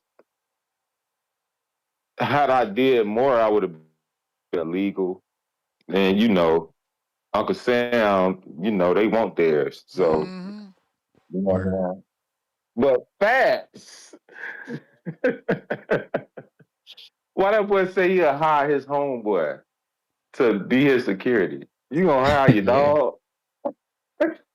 That's funny Take as a fuck, bullet bro. for I him. want a double dog. I want a nigga. You was in the Marines. You done got up out of that shit, and now you just looking for trouble. That's who I want to hire. I don't want to hire my dog. Like, you a funny ass nigga. That's why we homeboys. We cool. Like, you like to laugh just like I do. I want a nigga that ain't no smiles, nigga. You feel me? Well, you get, hey, that nigga say he hire his homeboy. You could never be president. You know what I'm saying? Because they don't. yo, I mean, you could be president and hire your homeboys just like the right job. Mow the lawn, watch the Right. door. You know what I'm saying? Yeah, I hire you for some shit. I hire you to pick up the phone, talk shit, but to protect my life, no, nigga. I want somebody that's what I cut said, like man. that. Fuck are you talking about, bro? Devin doing right, bro. Like, what I'm telling you, dog. Like, see, when I call up here and to TBVZ, I'm a nice guy. But when I'm walking around outside, like, I'm not no nice guy. Bitch, it ain't no smiles over here, nigga. Like, what you laughing at? You fit like, what we talking about? What fuck is you doing, bro? Like, fuck out my face. But what's the topics? What's the topics? Let me get on the topics before people start talking shit. Moses Itauma, UK heavyweight, taking on Croatian heavyweight Filip Hrgovic, and we're also talking Vergil and his team claiming that they're going to start talks with Jermell Charlo. One thing I don't want to hear is nothing about Vergil. I don't want to hear shit about Vergil, bro. Yeah, that shit's pretty much over with, bro. Your career, his career not gonna be what people thought 5 years ago.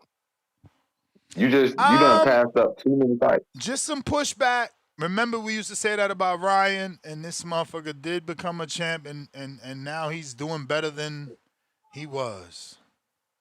I don't feel like Ryan is a champ. I just feel like he a title holder, like Broly was. For sure, but don't really feel like he's a champ. Still the same. At least shit. Ryan ran to the smoke though. He fought 2 of the 4 kings. Or sorry, I call them the horsemen, not the kings. But he fought Devin and Tank at least. Yeah, he got knocked out. All right, so I found by the right Tank, pictures. and then he cheated during Devin. Yeah, he did, no doubt. I'm just saying Vergil, man. Vergil done ducked the Crawford and Jerron now. Vergil don't want no smoke.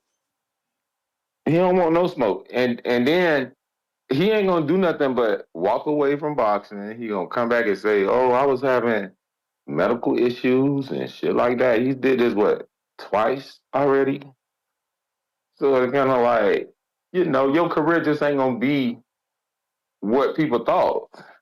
Ain't nobody really high on him right now. You know, you're not fighting anybody. Like you're ducking all the big fights. Fight Jerron. That's what we want to see. You don't want to fight him. You want to fight who? You know, I don't care to. You feel me? Boxing just show you. If you step back and just look at boxing, you can see that it's racist. That's all it It's is. race driven for sure. But it's racist because if you got the look and you got the mouth, you're gonna get the opportunities. It don't matter who you fight. They're gonna give you. How did Broly become a champion? From talking shit online. Like you ain't really beat nobody, dog. You feel me? And then when you, bro, that shit told. It is what it is. You feel me? It is what it is. We watch it because we love boxing. We like to see people fight, but at the same time, you know, you got motherfuckers that just get an opportunity. You lose twice in a row, and then you get a title shot. So now you're a champion from beating who? Nobody? Okay, like the fuck? I Like mean, I get you. I ain't trying to change your mind, but you know, Barrios is somebody. I mean, he was coming off some draws for sure, but he's still a multi-division champ. Been in there with Tank, Thurman, decent fighter. So who you talking? You talking about Ryan? I thought that's who you was talking about. Well, really, I was talking about Rolly, but I I like Barrios. Barrios is a real fighter. You know what I'm saying? He got heart. But that's who Ryan won his belt from. What I'm saying And it is, was a good performance outside of like not getting a knockout. He got some knockdowns. He showed us the right hand. no, what I'm saying is he didn't deserve to fight Of to be a course. world champion. Of course not. That's Of course that's not. the Of point. course not. But that I'm not happens all saying the time, Barrios bro. wasn't That a good happens all fighter. the time. That's just a part of the sport. The champ can't fight tough fights all the time, and the champ needs big fights. So you gonna get some soft touches, and you gonna get some Ryans because it represents a payday. Yeah, that's what boxing represents, the payday. So if you look good, you got a nice little mouthpiece, you're gonna be world champion. You're not gonna be fighting this junkyard dog that's been in the backyard for 7 years, ready to get off the chain. They gonna put you in front of somebody that's, somebody you can handle, type shit. So we see this shit all the time, bro. You feel me? I haven't even been buying no pay per views or none of that shit. You know why? I woke up at 3 o'clock and watched the T.O. and Rolly for free. How? You know what I'm saying? You say what? How? YouTube? That shit was right on. That shit was right on YouTube, bro. Mm-hmm. Was it What the good, fuck I look like or it was when you good enough? $80? I'm saying, was it good, or was it good enough? I'm glad I ain't pay for that shit. So it was just good enough. I'm glad I ain't pay for that shit, bro. For what? What we spend our money on? You know what I'm saying? If you ain't throwing a fight party, you ain't in the building, don't pay for that shit. It's gonna be free the next fucking day, bro. You can go on right now and watch that shit. But I wasn't impressed, bro. I wasn't impressed. You know, What? With T.O. T.O.'s performance? No, I wasn't. No, I'm just I I'm wasn't. just trying to get clarity to know what you were talking about. Yeah, I wasn't impressed with the matchup. You know what I'm saying? I really don't feel like Rolly was a real champ. Like you just a title holder. What's the You know difference? what I'm saying? Between Title holder and champ. T.O. So, hold on. Can you hear me? Yeah.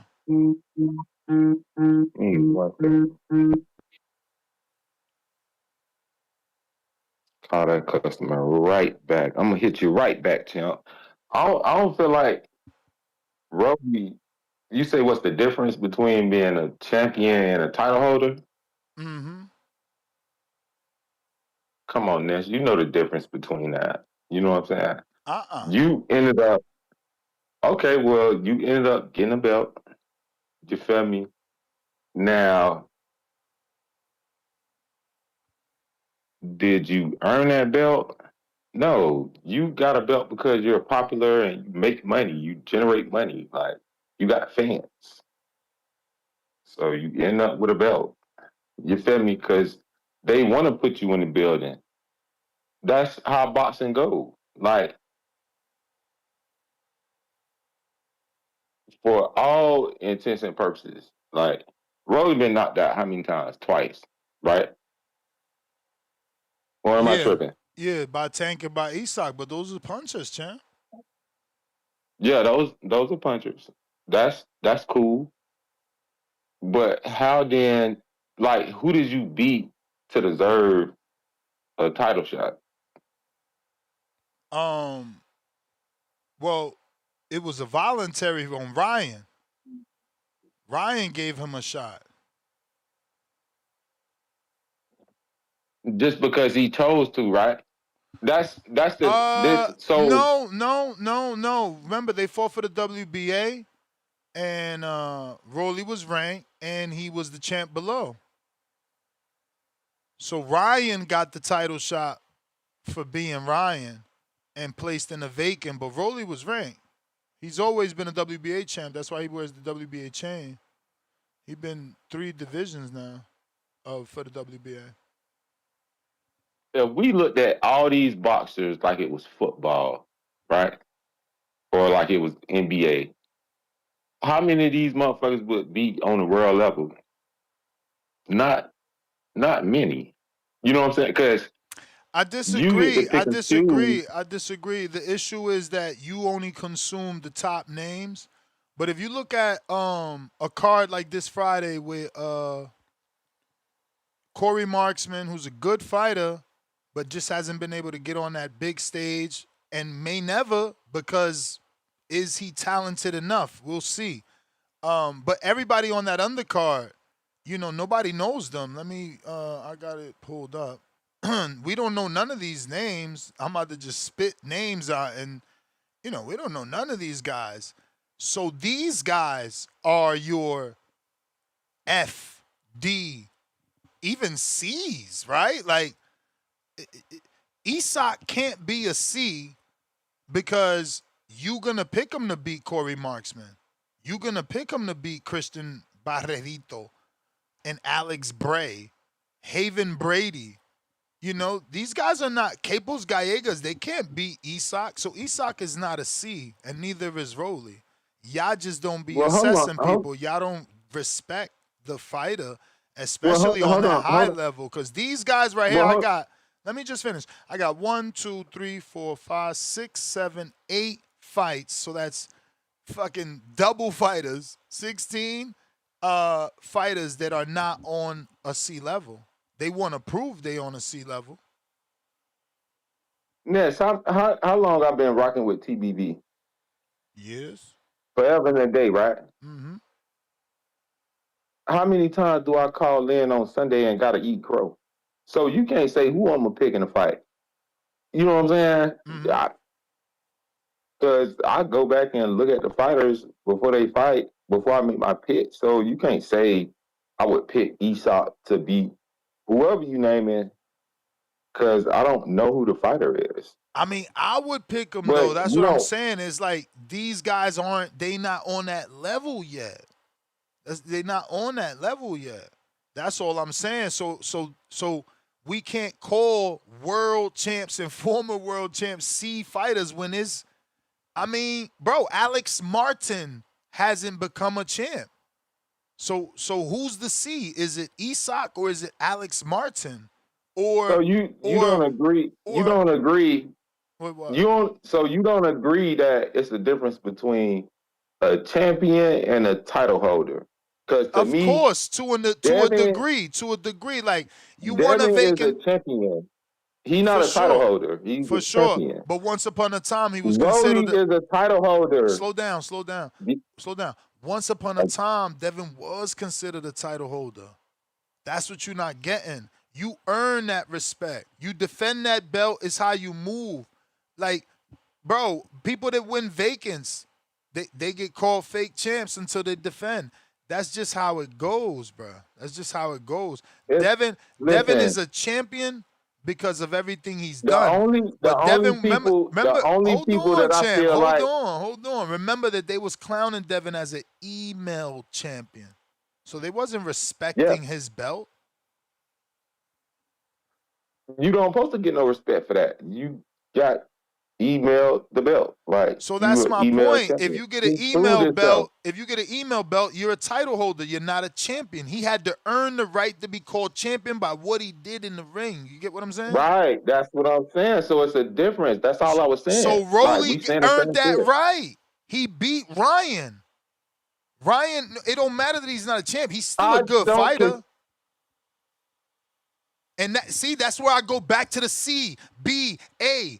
It don't matter what you consider Ryan. You have to grade him above Corey Marksman, above Alex Martin, above Isak Cruz, who's a champion.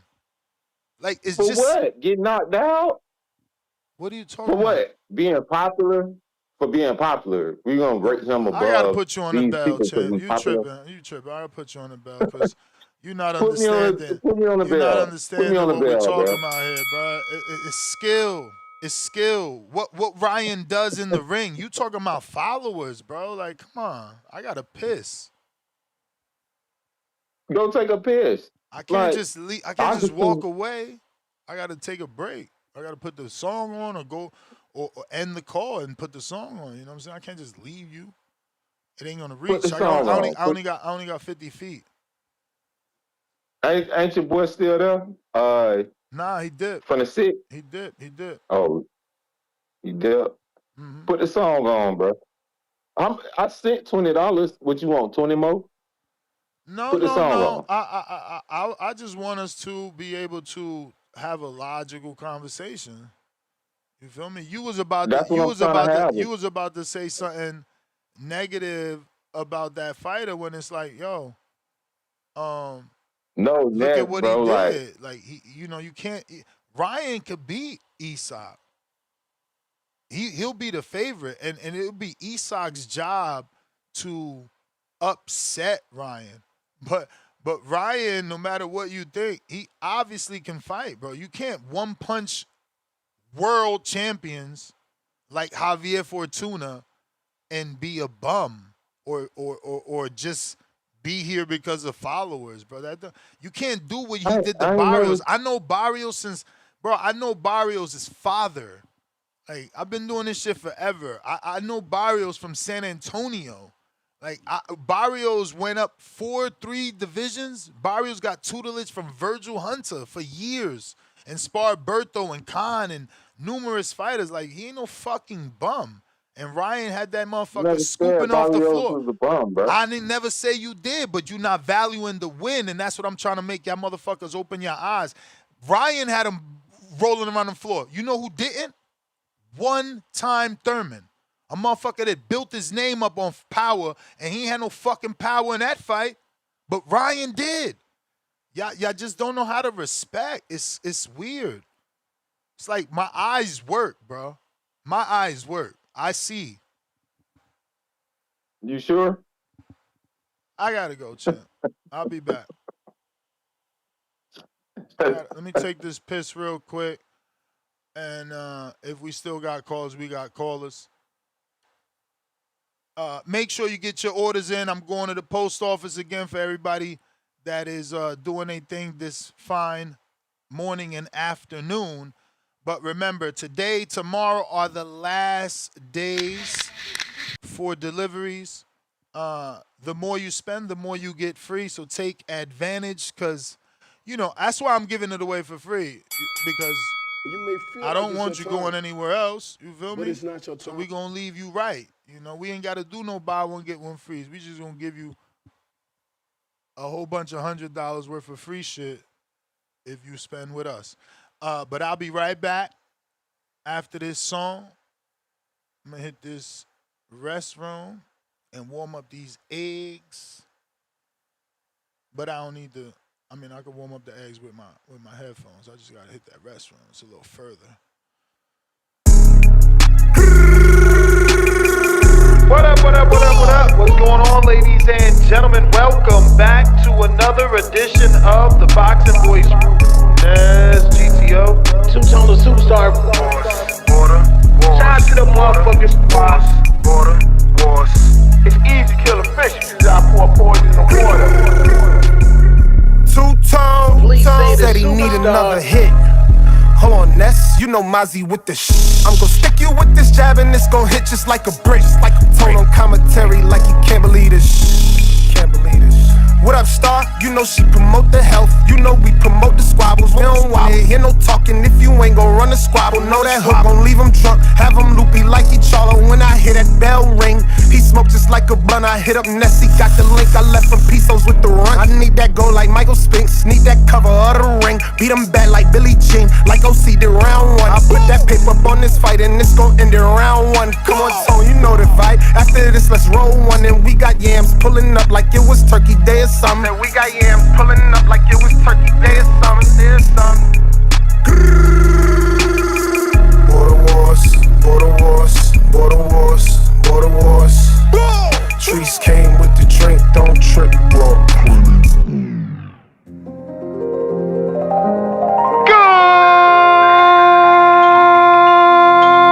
Good morning, TBD. Welcome back, ladies and gentlemen, to another edition of the Boxing Voice Radio. I am your host, Solo, Dolo, Scarface, No Manolo. Lord have mercy. Boxing Voice. We are here to talk about Border Wars 18, Orlando, Florida, School of Hard Knocks. We at Border Wars. Better book your ticket, cause we on tour. We got fades, scraps, talking about all the money on the scraps, yeah, it's money on the floor. We at Border Wars. Better book your ticket, cause we on tour. We got fades, scraps, talking about all the money on the scraps, yeah, it's money on the floor. Yeah, it's money on the floor. Who you betting on? Mozzie smart money, all these hooks I'm putting on. Prince like Nassim, all this drip I'm putting on. Light up on my feet, I'm like Shakur, I pick them off. Pick them right apart. It ain't no comparing, ain't no need to pick apart. This the Boxing Voice at 9 a.m, I cut it on. Coffee in the spliff, then hit the gym and get it on. We can get it on. I'm telling you, it must be an East Coast thing. Two-Tone hit me up and he sent me a screenshot of the press conference. I guess that Bumgarner's having a press conference, and he sent me a comment that says, let me see what this say. This says, this so exciting. I will be throwing a fight party, a party for the fight. Spark, like boom emoji, and what is that? Oh shit, a girl doing a cartwheel emoji. And I said to Tone, oh, that's your burner account? Laugh out loud. And I say, yo, this East Coast thing, we trolls, man. We love fucking trolling, bro. That's why I was like, bro, don't get mad. I'm fucking joking. Last call for the callers. I had a bunch of callers. What happened? Y'all didn't take that long. What the hell? Y'all did. Y'all better come back or I'm out. Ness, GTO, Instagram, con el Twitter. If you're trying to call in, now is the time. If not, I got to hit that post oficina. Got a couple super chats, I do believe. Looks like Talk Trends, $2. Jake Paul used his circus to grow MVP brands. Yeah, man. Yeah, that's what I was telling Tone. Like, bro, Salida realized that the circus works. Everybody realized the circus works. I mean, DAZN did too. That's why they created Memphis and Memphis Pro. They not playing. Timboski, what up? You got to take advantage of the circus. You never heard me talk down on Jake Paul. I always thought he was good for the sport, and look at what he's done for women's boxing. This is the first time I disagree. I think that, and it's only based off the outcome. I just don't see the women's boxing getting the exposure it deserves. But we should have known, because men's boxing wasn't getting that. Men's boxing was being pushed to the back for volleyball and softball, women's softball at that. It was, Lord have mercy. ESPN just doesn't care about boxing, and they rather watch puppies play soccer. Yo, Timboski, you there? Of course I'm there. I'm just letting you finish your, you know what I'm saying? Your You the soliloquy, man, you know what I'm champ. saying? You the man. You're rapping. Salute, Mr. Gibbler. Salute, Mr. Gibbo. Salute, you by yourself. I see you had Ryan from the 666, and you had two-tone. I was about to cook that motherfucker on Baumgartner, Benavidez. You know what I'm saying? I'm about to cook him on Caroline Dubois. Show him a little something. You know what I mean? Obviously, Mr. Gibbler, you know what I mean? And I do have a king. I did send you the evidence of my king counter. It was a while ago because I didn't receive a response from you. So I don't know if you saw it or not. But like I said, we're gonna save that for another day. You get me? I'm just alerting you, so you know what I'm saying, because I don't, like you said, and we're on the same page. I don't like to waste people's money. You understand? So salute the community. I hope everyone's having a great week. I hope everyone's looking forward to watching, the next generational heavyweight talent. It's unfortunate, man, that the Americans, because I wanted to fight one of you guys, but there isn't really anyone on the totem pole. There's no one to put on the guillotine. You know what I'm saying? Brandon Moore. You know what I'm saying? Who else? Jared Anderson wants to talk about, or he wants to cry to Roy Jones. He wants to play GTA. You know what I'm saying? He's not serious. He got his head twisted off like an exorcist by Bacoli. So, like I said, man, you're going to see the real power, real devastation, explosiveness from Moses Itauma. We saw Hrgovic. He's a very very sturdy opponent. You know what I'm saying to you? Well-grounded in the heavyweight division. I would love to see some of the Americans take on Hrgovic. You know what I'm saying to you? We saw him against David Adelaide. He gave us a great bout. You think he's going to box after this? Do I think he's going to box after he gets destroyed and put in a body bag by Moses Itauma? Is that what you're speaking about? Yeah.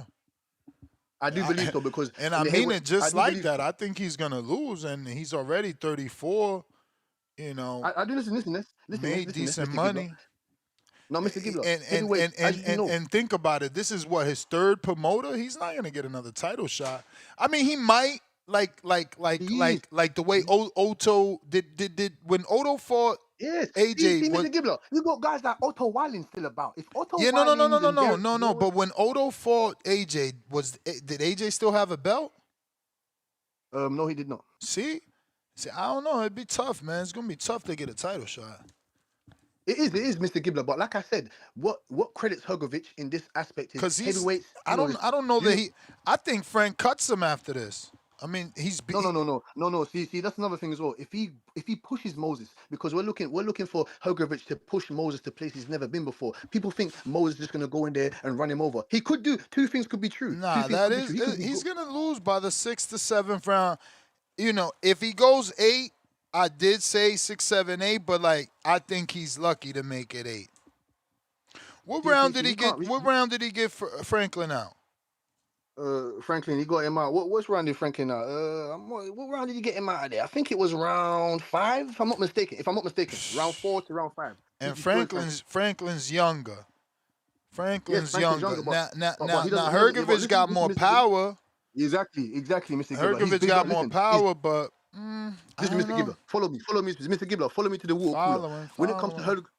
When it comes to Hrgovic, he's more educated with his jab, more educated with his feet. He's got way more power. His dynamics of a heavyweight fighter is way better than Franklin's. Even though Franklin's, I do believe he's more athletic than a Hrgovic. But like I said, Hrgovic brings a different type of style to the table. And I do believe he won't get cut by Mr. Frank Warren himself, because if Hrgovic stays in there and he looks good, there's multiple other, heavyweight bouts out there for him. The loser of a Wardley and a Dubois. The loser, even though he got knocked out by Dubois, that was a great fight. fight. That was a great fight. But I would like to see Hrgovic in there with Dubois. Bring Jared Anderson there. You know what I'm saying? Build up my boy. Build up my boy that got slept by Frank Sanchez. Listen, and you know, Mr. Gibbler, the heavyweights, they age a bit differently. They prime differently. We see the heavyweights really prime in their older years, in my opinion. Like I said, man, you're gonna listen. Whether you like it or not, learn to love Moses Itauma because you're gonna see him for the next decade or so. You know, you're gonna see him for the next decade. Who you got, Mr. Gibbler? You had a heavyweight the other day come on this your platform and speak on beating or knocking out Moses Itauma. Who was that? Who was that? Who was that? Mr. Did he Gibbler? say Who was that? knockout? But Yeah. Demazian Van Houten. Okay, that's cool. That's Demazian. cool. Is Demazian Okay, or that's cool. Demazian? I think it's Demazian. Oh, that's cool. That's cool. Well, he's still got some work to do. He's still got some work to do. You know what I'm saying, Mr. Gibbler? He's still got some work to do. I do like that for maybe. He never spoke on Leo Atang though. He never spoke on Leo Atang. You know what I'm saying? He never spoke on. We don't know who's Leo. What? We don't know who's Leo. You know who Leo Atang is, my guy. You know who that is. Stop being silly. And Mr. Gibbler, you spoke on Vergil. See, I haven't spoken to you in a few days, Mr. Gibbler. Obviously, give me some time to let off my combinations, 2 3s and 4 7s. Listen, you talking about George Visoli. Visoli was on main cards before he fought Cromwell Morton. Cromwell Morton didn't make him famous. Cromwell Morton didn't make him famous, bro.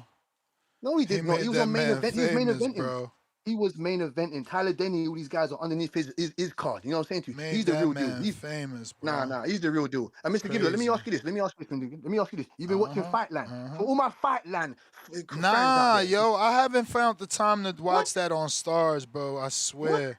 Mr. Gibbler. Bro, I'll be busy, bro. I'll be busy. After this show, I got other shit to do, bro. No, but you being a substantial boxing fan of the sport for over a decade. Yeah, plus. but it's like, yo, if I'm talking boxing 10, 12 hours a day, you know, I got my downtime can't be boxing, bro. Okay, fair enough. It's just that I know that you would enjoy it a lot. An Nah, American, it just rubbed me the wrong way. I turned it on and everybody had UK accents. I'm like, man, why they always doing this bullshit? Oh man. Because we got some of the greatest actors. We talking about Duke. Yeah, Duke is a real G, yeah, man. but some of the greatest UK actors, you know what they do to get their biggest roles? They come over to America. No, but what else do they do? They play American actors. And they change their they lose their accent. Yes, Henry Cavill is what is he? Thunder something. What the fuck is his name in the Marvel movie? Who's speaking? The God of Thunder. He's the God of No. Henry Cavill's actually Superman. Henry Cavill's actually Superman, but the God of Thunder is Thor, and he's also from the UK. He changes his voice. Superman changes his voice. Bro, hold on, but you got guys like Gary Oldman. You got guys like Benedict Cumberbatch. They don't change that. No, listen, for sure. Sean Connery, he kept that beautiful voice, and so did Pierce Brosnan. Look at Anthony Hopkins. Pierce Brosnan did it too. Pierce Brosnan did it too. Yeah, Anthony Hopkins. But we're naming legends. Yeah. Yeah, that's what we're talking about, Ness, man. Legends. What do you want to do? You want to speak about Z-list actors? You want to talk about the low caliber actors? Yeah, listen. The point is, Leo Atang is none of those guys. He's not a legend, bro. He's not a legend. Fair enough, Mr. Gibbler. But let me tell you this: you do know that Al Heyman is in Fightline, right? They've got a fake Al Heyman. Yeah, a fake Al Heyman. He's disappeared. So he's got a boxing promotion called Marshall Promotions, and he's disappeared on the face of the earth, just like Al Heyman. And the chat that watch Fightland will fucking agree with what I'm talking about. But that's another story for here. That's another story for another day, Mr. Gibbler. Let me talk to you about real deal boxing. I wanted to talk to you about the TO. I'm gonna fit this in real quickly. I wanted to talk to you about the TO and Rolly fight real quickly. You know what I'm saying? I'm proud of Teofimo Lopez. I'm not really a big fan of his personality wise outside of boxing because I don't know him personally. But obviously, I wasn't a fan of the racist jokes and the racist antics, but he had to do that to put himself. He felt that he had to do that to put himself in predicament of success, which got him the Rolly fights, which got him the Shakur fights. You know what I'm saying to you? So he's a 3-division world champion. Put some respect on his name. Rolly, what ultimately killed him was his activity. He showed you that he could hurt Tio on the front foot. You know what I'm saying to you? He was trying to pick his shots. We know why Rolly's output has become a very, very stagnant. You know why as well, right, Mr. Gibbler? You know why? Mm-mm. Because the man's been knocked out multiple times, and that chin, he doesn't have belief in his chin. He doesn't have belief in his chin anymore. And Mr. Gibbler, you said Tio's chinny. Tio's not chinny. No. I See, mean, Chinny is what's your Chinny. logical debate for a man going down every other fight? Okay, Mr. Gibbler. My logical debate is that the man has gotten up and never been knocked out, and he's come back to put on decent performances after he's getting dropped. Brother, no one's debating that he isn't durable. We said he's chinny. But Chinny, That's how you go down. If you're not chinny, you don't go down. but Mr. Gibbler, I understand. No, listen to me. I do understand what you're saying. I do, but it's just that people can look at Chinny in different ways. I believe Terry Norris. I believe Amir Khan. I believe Lubin is. You touch those guys, they're done. Tony Harrison, you touch their chin, they're done. Well, no, those are different. Amir Khan had no chin. That's different. Okay, that's right. You know, that's all right. You're right. Tito Trinidad was chinny. It was the same. It's the same thing as Tio. He gets knocked down, and then he'll go to the corner. His uncle will slap him, and he'll realize, okay, I was playing. Let me tighten up and get the win. But you're chinny. You motherfucker could tap your shit and you going down. But when you're on your A game, you could get the win. You have a point. I believe AJ is chinny now. AJ is chinny. That chin is no, but he always been chinny. It's the heavyweight division, Mr. Gibbler. True. I'm not gonna put that tag on him. You're absolutely right. What he has always been though is a dude that gasses. You know, he actually outlived it. Like, you know, people don't say that anymore. So credit to him. I think it was after the Ruiz fight. You know, he started running more and wanted to turn into a boxer. So that probably built his stamina. But everything before Ruiz, boy, people thought he was a gasser. Most definitely. I do agree with you to a certain extent, Mr. Gibbler. I do. You made some credible points right there. But I'll give you this one before. I know you have multiple other callers that would love to call into this platform. I'll give you this. Listen, I hope Devin Haney. Mr. Gibbler, can we get that? Can Jack Catterall get that fight, man? Can you, Mr. Bill Haney? I don't know, man. It looks like Catterall got a big money fight, and you know Turkey wants the AJ fight, so I believe AJ is gonna get paid what Eddie is claiming he's owed. Yeah, and then they're gonna do Keyshawn versus Jack Catterall on the undercard. I don't think he's gonna turn that down, unless you know Devin does give him a title shot. But you know, I'm hoping Devin is negotiating with fucking Botto, bro. Like, what are you doing? And did you see the encounter? Did you see the interaction, Mr. Gibbler? Did you see the interaction between Tio and Jack Catterall when Jack Catterall told him, "I'm the fucking mandatory, so you're gonna have to fight me"? Tio said, "No, you're not. No, you're not. No, you're not. You ain't the mandatory. Yeah, no, you're not. But yeah, I'll fight you. I'll fight you though. I'll fight you. We want the fight, Mr. Gibbler. Listen to me, Mr. Gibbler. Listen to me clearly and real nicely. We want all the fights. We want Keyshawn Davis. Why is it, Mr. Gibbler, that us UK guys we have to take on the guys that your guys don't want to fight? I'm not talking about Devin Haney. Devin Haney is a cerebral German Shepherd assassin. I'm talking about the Shakors, the tanks. We took on Bakram. We took on Puello. Puello. We're fighting. No one wants to fight no Puello. We're fighting Mutias. Look at Adam Azim. I know you heard about that. Adam Azim I wants did to fight see that. Matias I now. did see that. But That why- they sent them an why do offer. Why do we take the fights, Mr. Gibbler? That no Yeah, one else wants to fight, but man? calm down. That one is right time, bro. That's perfect Right time. matchmaking. Come on, bro. That's perfect matchmaking, bro. He just got stopped by a UK dude. Fucking Adam Azim, probably. You tell me, because I don't follow the UK scene like that. Have they sparred him in Dalton? Of course. Look at that. I'm such a genius. And let me guess one more. Do they share the same trainer? You're kidding. Mr. Gibbler, boy. Hey, Mr. Gibbler, Oh my fucking I've been doing it too long, bro. I've been doing it too long. This is why I said they gotta hire me as a matchmaker. They playing games. I don't need the money. I don't want to be hired for the money. I want to be hired for the fucking notch on the belt. It's the recognition. I don't need the money. You know, obviously I gotta get paid because then it won't be right because then it's not official. But bro, the talent needs to be recognized. That's insane. I promise you I didn't know none of those things. Mr. Gibbler a job. Those are educated guesses, man. Educated guesses because it's called matchmaking. It's called timing. It's called the right time. You got to know when to do it. Like Vergil, he's doing it at the right Tom. Oh, Mr. Gibbler. Let me just hit on 2 points and I'll I leave you, got my guy. stock I promise, chasers I'll there, leave you. man. You're gonna get it. You're Oh, no. gonna need to use that counter punch, man. We be back. Oh, Stock, what up? Thank you. Salute, sir.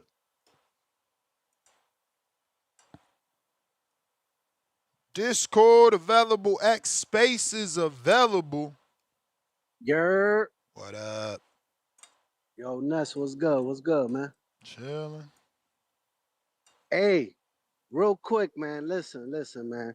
At the end of the day, I gotta address Tommy's call from yesterday, bro, because I ain't gonna let him slide with that shit. I was busy, bro, so I couldn't counterpunch. What are you saying? I don't even know what you're talking about. All right, bro. Yesterday, he tried to make it seem like I said, let me shoot the 1D with Tank. I ain't never said that shit. You know what I mean? I just felt like he was putting words in my mouth. I said I ain't never seen Tank get into a fist fight with ninjas. That's what I said. I ain't never say, yo, when I see Tank, I'ma pounce on him. I ain't never say none of that shit. So I don't know why he called in talking about, oh, why you acting like you finna fight? I ain't never said that shit, bro. So I just wanted to clear that up. Cause if you remember my call yesterday, I never mentioned me fighting Tank. I ain't never say no shit like that. I just don't know where he was coming from with what he said. You feel me? Maybe he misheard me or he misunderstood my call. You feel me? I just came at Tank for the crazy shit that he done do to women. That's all I said. I ain't come up with no other shit. So I just wanted to clear that up. And at the end of the day, Tank could walk by me right now. I wouldn't give a fuck about taking no picture or talking to Tank. Cause I don't really care for him. You feel me? So if you want to stop and glaze, that's your business. I don't need to do that. You know how much people walk by me on a daily basis and I don't gotta take a fucking picture?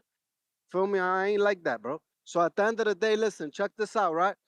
When it comes to the Moses Itauma fight with Hrgovic, right? So yesterday, shout out Four Corners Boxing. Coach ER jumped on and he spent a couple of weeks out there with Abel Sanchez and shit in Cali, right? And at the end of the day, Hrgovic is over there. And at the end of the day, Hrgovic training his ass off. So, you know, like I understand, like, cause I feel the same way you feel. Like the speed, the footwork for my Toma might be a problem for Hrgovic over the rounds, right? Like I feel that way. But I also understand. Wait, where you say he's training at? With who? He's with Abel Sanchez. So yeah, man. At the end of the day, he's in Big Bear over there. You know, feel me, working and shit. So yeah, At least he took it serious. At least he's taking it serious. Yeah, he yeah, better. Yeah, he better because he got a dude that's 13 years younger than him about to push his little heart rate. Yeah, man. Yeah, listen, this just made it for me. You feel me? Like, cause at the end of the day, I do feel how you feel. Speed, footwork. You feel me? The young lion. That shit might be too much for Hrgovic, but you know, at the same time, you know, Hrgovic is really like his step up. We could say like Itauma jumping into the deep waters. Hrgovic been around the block, so it should be an interesting fight. And I just, you know, I want to see what's up. I want to watch. You never know, bro. Yo, in the heavyweight division, bro, the crazy shit about the heavyweight division, you one punch away from the shit changing or crazy shit happening. That's why I love the heavyweight division. You feel me? With them fights, you really never know what the fuck gonna happen. It's just what happens in that division. So at the end of the day, I still got Itauma, but I'm just, you know, I'm going. Maybe I was looking past Hrgovic too much. You know, I'm gonna give him some respect. Apparently, he's working hard, bro, for this. So, you know, if he's in better shape than he's been in the past, and he's focused, and you know, you might get a little bit more gas in the tank. You know, a little bit more power. You know, just you never know. A little bit more speed, it can make a difference, bro. But that's a lit fight. I can't wait to see it. Now the undercard, I'm probably gonna bypass that whole undercard. I don't really care. I mean, maybe I want to see how Abdullah Mason's opponent does against Keyshawn Davis's opponent. You feel me? I wouldn't be surprised Sam Noakes puts feet and paws and Yo, but Denny's ain't fought since Keyshawn packed him up, bro. I don't even mean that fight is another well-matched fight. Yeah. And I got Sam Noakes anyway, bro. But at the end of the yeah, man, I just wanted to talk about that. Yeah, man, listen, the closer we get to October, the more excited I get for, you know what's going on, man. It's Alberto Puello, man, the return of the Dominican fucking demon, bro. And we coming for that motherfucker, bro, at the end of the day. You know, we seen what he did to Matias. Matias more on the flat-footed, been through. And, you know, Alberto Puello ain't that, bro. It's a whole different style. And I'm rolling with my countrymen, man. Yeah, you can call me biased, and it is what it is, man. I'll go down with the shit. Feel me? I'm putting bread on it. I think, you know, Puello, if he uses his feet and he makes it interesting, we don't know what's going to happen. Because at the end of the day, I want to see this guy get challenged more. I mean, he beat Matias, but what else has he done? You know, he's on that type of boat on. He like, that's where he's at right now. Okay, you beat Matias, but you ain't do shit. Really.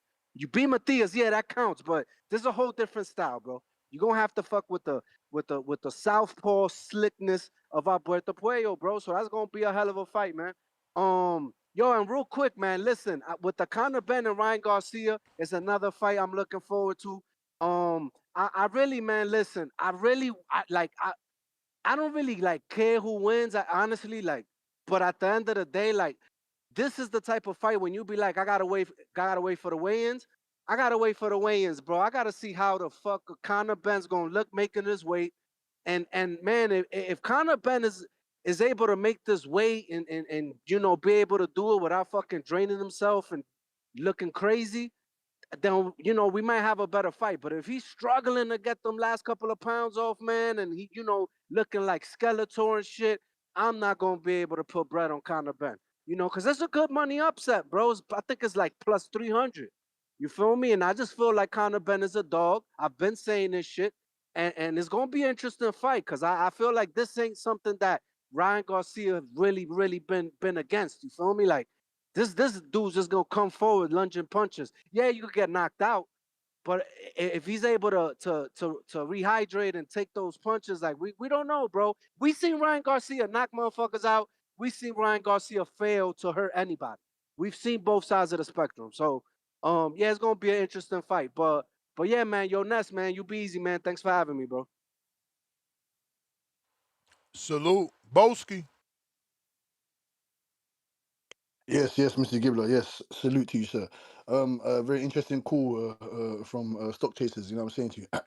He steers the right way in real boxing 101. The undercard of there's a plethora of fights. Plus, I'm not surprised you didn't speak. There's a multitude of heavyweights on here that you'll be interested in seeing. I'm surprised you didn't speak on your boy Guido, Mr. Gibbler. Guido. He's up against I my boy did. Molly. I did. Mo. I did. Okay. I said I don't know who the Okay. fuck Moses Jolly is. Oh, Moses Jolly, man, you know what I'm saying? He's from Wales, obviously, you know what I'm saying to you. From big 6'6". We call him the native, you know what I'm saying? The native, Moses Native Jolly, you know what I'm saying? He's in Jolly Ranches, you know what I'm saying? He's in there to put up a fight. Like I said, this is a big step up for him, big step up. I'm surprised Guido took this fight 8-rounder, you know what I'm saying to you? He should be looking upwards and onwards to the guys like a Frank Sanchez, the guys like even a Jermaine Franklin, you know what I'm saying to you? But like I said, man, it's going to be an interesting bout. You got Nelson Heisa against the Norwegian Viking, Nordic Viking, real power puncher, 14 wins, 14 knockouts. You know what I'm saying to you? Obviously, the talent hasn't been the best. He did fight Mark Mori. He did fight Mark. You know, we all know who the fuck that is, right? Ness? We know who Mark Mori is. You know what I'm saying? So he did. You know what I'm saying? He did put in. The power is proven. I'm looking forward to seeing that fight. They're both undefeated, so that's a really good heavyweight bout there for me. You got my boy, the cruiserweight. You know what I'm saying? Yumbi. You know what I'm saying? Alois Yumbi. He's going up against a Cuban, Mike Perez. He's older. You know what I'm saying? But Perez got real power. Has been stopped once. Perez got to be 44 right now, no? Yeah, correct. And guess who knocked him? Guess who knocked him out, man? This is why the win is going to be very impressive, Mr. Gibbler. When we knock him out, guess who knocked him out, man? Knock who out? Oh, guess who knocked out your boy Perez, Mike Perez, man? Because he's only been stopped once. I don't know. Mr. Povetkin at heavyweight. Mr. Povetkin knocked him out. That's the only person to knock him out. He's been in there with multiple guys. He's been in there with Brian Jennings. He's been in there with Akhmadolimov. You know what I'm saying? Akhmadolimov was a very credible European heavyweight at that time. He's been in there. He did a close fight with Bradis. But he's 44, bro. We just seen Vot get stopped. No, he's not 40. Don't try and add on extra years, Mr. Gibbler. He ain't close to your age. He's 40 years old, 39, 40 years old. Don't try it, Mr. Gibbler. Give Alois Yumbi some credit. Yes, I'm sure. Give Alois Yumbi some credit. Because remember now. He lives in Ireland now. That's why I know this stuff, Mr. Gibbler. Ain't no fucking box working on shit. When you're a resident of the UK, I would know about you. He lives in Ireland now. You know what I'm saying to you, Mr. Perez. It's funny, a Cuban that lives in Ireland. You know, it's funny, real funny. But like I said, we'll go. Let's go down to my boy Sam Noakes up against Baranchek. Keyshawn Davis's best win. Correct? Am I right, Mr. Gibbler? Nah. Yes. What? I mean, I guess people on paper because he was a champ, but I think Jermaine thank you. Ortiz is the better win. Fair enough. I do understand that Jermaine Ortiz does have more technical skills. You know what I'm saying? He is the more credible, I would say, more educated fighter than a Baranchek, but never been world champion, so that's irrelevant. Never been a world champion, so that's irrelevant. You know what I'm saying to you? Like your boy, Mr. Yeah, but Gibbler, make this make Baranchek sense. won the belt and lost it, bro. Right. Against a pound for yeah, You that, may that's feel cool. like it's your Against a time, pound for pound, no, well, a pound for but it's pound not your talent against a time. pound for pound talent, right? I Right, mean, Mr. I Gibbler? don't Am I wrong? know. I don't know. He's pound for Mr. pound. Gibbler, I don't know. He's no, pound for Mr. Gibbler, let pound. me ask you this. Mr. Gibbler, let me say this. Let me tell you this before I leave. Let me tell you this. You get me? I've got 2 minutes, 50 seconds to cook. You got guys behind there saying that Keyshawn Davis is in the same stratosphere as a Roy Jones, a Sugar Ray Leonard, a Terrence Crawford. That's what they're saying. They're saying that this guy's skill level, his trajectory is of that nature. So, of course, you have to give the man Baranchek credit, man. He lost to a pound for pound future king, right? Right? And Keyshawn Davis. I mean, you can't Keyshawn say Davis. those things until he proves it, though. Oh, thank you. So you're on the same boat. We're in the same car, Mr. Gibbler. Start the I fucking mean, gas I up. probably Put your would foot have on the been in gas. that car if he would have took the fight, because then he would have been proven that he's like that or that he wants to be like that. But you chose finances, so you're proving that you want to be like that if you're paid right, and that's okay too. But that just is a different mindset from a Floyd who took short money to get in position because he knew he could win. But look at this, Mr. Gibbler. You know, Floyd ain't coming from New Ukraine where there's hardly anything there, coming from a third world country, got family to feed. I understand you. I understand, Mr. Gibbler, though. I do understand. But let me Sam Noakes, though. This would be a very good win for Sam Noakes in his resume if he does destroy and get rid of Baranchek, because we're looking for all the rest of the 140 pounders. You know what I'm saying? Man, Why it'd be a didn't good Keyshawn win Davis? on paper, but there'll be an asterisk, bro. Denny's hasn't fought since Keyshawn beat him, stopped him. That's fine. That don't even make Okay, sense. you're right about that. You're right about that. Like you said, man, styles make fights, you know what I'm saying to you. Right timing, you know what I'm saying to you. Look at this, Mr. Gibbler. Look at this. Why do you think that little runt, Tank Davis, like you said, like you, Brandon, and everyone else said, if this man wants to keep calling out Debo and whatnot, send the man a fucking contract. We're tired of hearing your shit, Tank. We're tired of hearing it. Get in there and fight this man. Because you lied to us and told us you got a 6-fight deal. Again, you're gonna fight Shakur, you're gonna fight Devin, you're gonna fight all these guys. Conor Ben sent you, Andy Hearn sent you some shit. You didn't want to fucking direct, you didn't want to take that. You know what I'm saying? So what's actually going on? You're talking about the man's deceased mother, all this. Fight the man. Fight him. Because look what they're gonna do, Mr. Gibbler. Devin Haney, he ain't gonna fight for almost 12 plus months. And if Tank comes back now, or if one of the elite guys in the division, Mr. Gibbler, how do you see Devin Haney faring against those guys? He hasn't fought in over a year. Can you answer that, please? Yeah, man, not a good look. It's not a good look. Thank you. And like I said, Mr. Gibbler, there's some interesting fights. If you don't know the guys on the card, that's fine.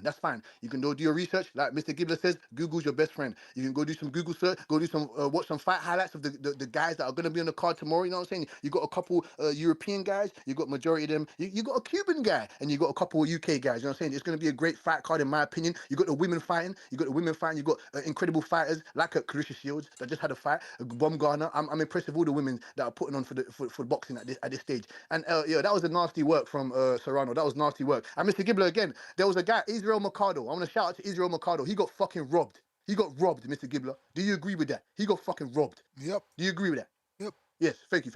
Yeah, he got robbed. I'm tired of seeing this, Mr. Gibbler. Sean McComb, Israel Mercado, you know what I'm saying to you? Multiple other guys that ain't getting the credit that they deserve.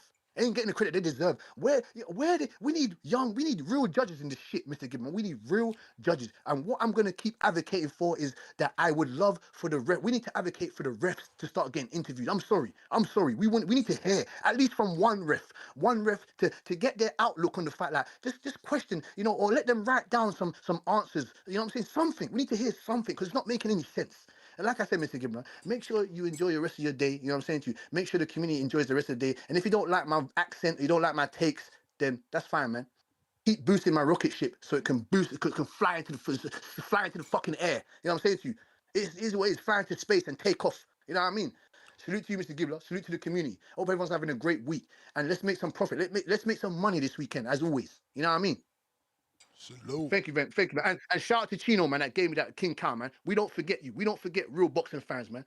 Thank you. And let's get some ladies. Let's get some more ladies, some more tenderoni babes. You know what I'm saying? Lovely women calling up on this show, man. We want to hear from them. You know what I mean? Thank you, Mr. Gibbon, man. And salute. Love, peace, and respect, man. What And I'll up? be making my debut in America very soon. James Benitez. Counter. Yo, that motherfucker ain't even got a passport. I don't know what the fuck you talking about, Ness. But yo, Ness, man, you full of shit though, man. How you That's gonna a say complete Jermaine? lie. Man, Timboski, get off my call, man. Talk to you later. Yo, hey, Ness, man, but that's bullshit though, man. You talking about Jermaine Ortiz is Keyshawn's best win. You know that's bullshit, right, man? Jermaine Ortiz is like he's just like a he's like he's a C-level fighter. Whereas Dennis Baranchik, he actually beat a two-division champion in Navarrete, you know what I'm saying, which is a better win than what fucking Jermaine Ortiz even got. Like, I don't know why we give Jermaine Ortiz so much credit and everything. Yeah, he's solid. Yeah, he's known as a great sparring partner. But, bruh, like, saying that's Keyshawn's best win, that's fucking cap. That's a lie right there. Also, shout out to Stock Chasers, man. I know you're standing tall and being biased and everything. But Puello about to get beat the fuck up too, man. Like Dalton Smith already stopped Matias and everything. He's gonna get passed around the ring as well. Like I think I said this shit maybe like a year and a half ago or whatnot, man. Before Shakur came into that division, like Dalton Smith's probably gonna be the best 140-pound fighter that we've seen in a long time and everything, especially from that side of the pond. And I think that holds to be true. So I don't think Puello's gonna actually really be too much of a threat in this fight. So if y'all think about picking the other way, man, y'all gonna fuck around and lose y'all money. And Adam Azine, yeah, I think it is nasty work that he is about to go ahead and fight Matias and everything, but he is gonna probably beat the shit out of Matias too, because Matias was just overrated in my opinion. Not skilled, but just good. Come forward, had good power, and he was just tough. But come on, man, like Adam Azine, he's way, way, way too skillful of a fighter, and that's going to be the big fight in probably like the next year and a half or maybe two. When we get Adam Azine versus Dalton Smith. Other than that, that's all I really wanted to chime in on, really, man. Jack Catterall, Keyshawn Davis, that's gonna be a huge fight. I hope it does land on that AJ Fury card, and I hope they can build together a great card with fighters from all over the world and everything, man, just to give us something different. And Ness, and I really doubt that Liam Paro does try to unify with Devin Haney, man, especially from what I hear about what happened in sparring and all the other shit. I think he's probably going to go that Teofimo Lopez route. I think he has more of a fighting chance of winning and actually collecting another belt with Teo than he ever could with Devin. Or what do you think about that? I think they both equally tough fights for Jack. Really? Hell yeah, Tio or Devin. To Paro, I think Paro Yeah. probably looks at. I think he probably looks at Teo. I think looks at Teo differently because Teo's definitely going to be the smaller guy still, even though Paro's not that big, and without really a threat of being knocked out and everything. I think Paro will take his risk there instead of a Devin Haney. Devin Haney being rangy. We'll talk the words of Tim Boski, one of the most cerebral boxers or whatever of this era. I don't think Paro wants to deal with that, and especially with how I heard how bad he got looked in sparring and shit. But I don't know, man. But we'll see, man. We'll see. I think I'm gonna be right on this though, right here, man. That'll be the unification that Tio goes for, especially if he's not forced to, especially if he doesn't fight Jack Catterall, and all things play out like you said it would, man, with Catterall versus Keyshawn potentially. But that's all I wanted to chime in on, man. Just keep the show rolling, man. As always, shout out to you and shout out to the community, though, bro. You keep it cool. All right. Toya, what up?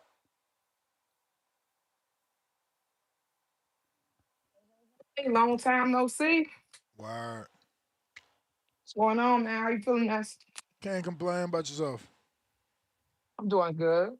Getting my son back to school and shit. You know how it go. Back to school time. Well, I don't know. Your kid's grown, right? Yeah. But I You know. know how. I know how it be. Yeah. So, what's the topic for today? Is Moses Itauma and the Hrgovic fight? Yeah, and Vergil allegedly gonna send an offer to Charlo.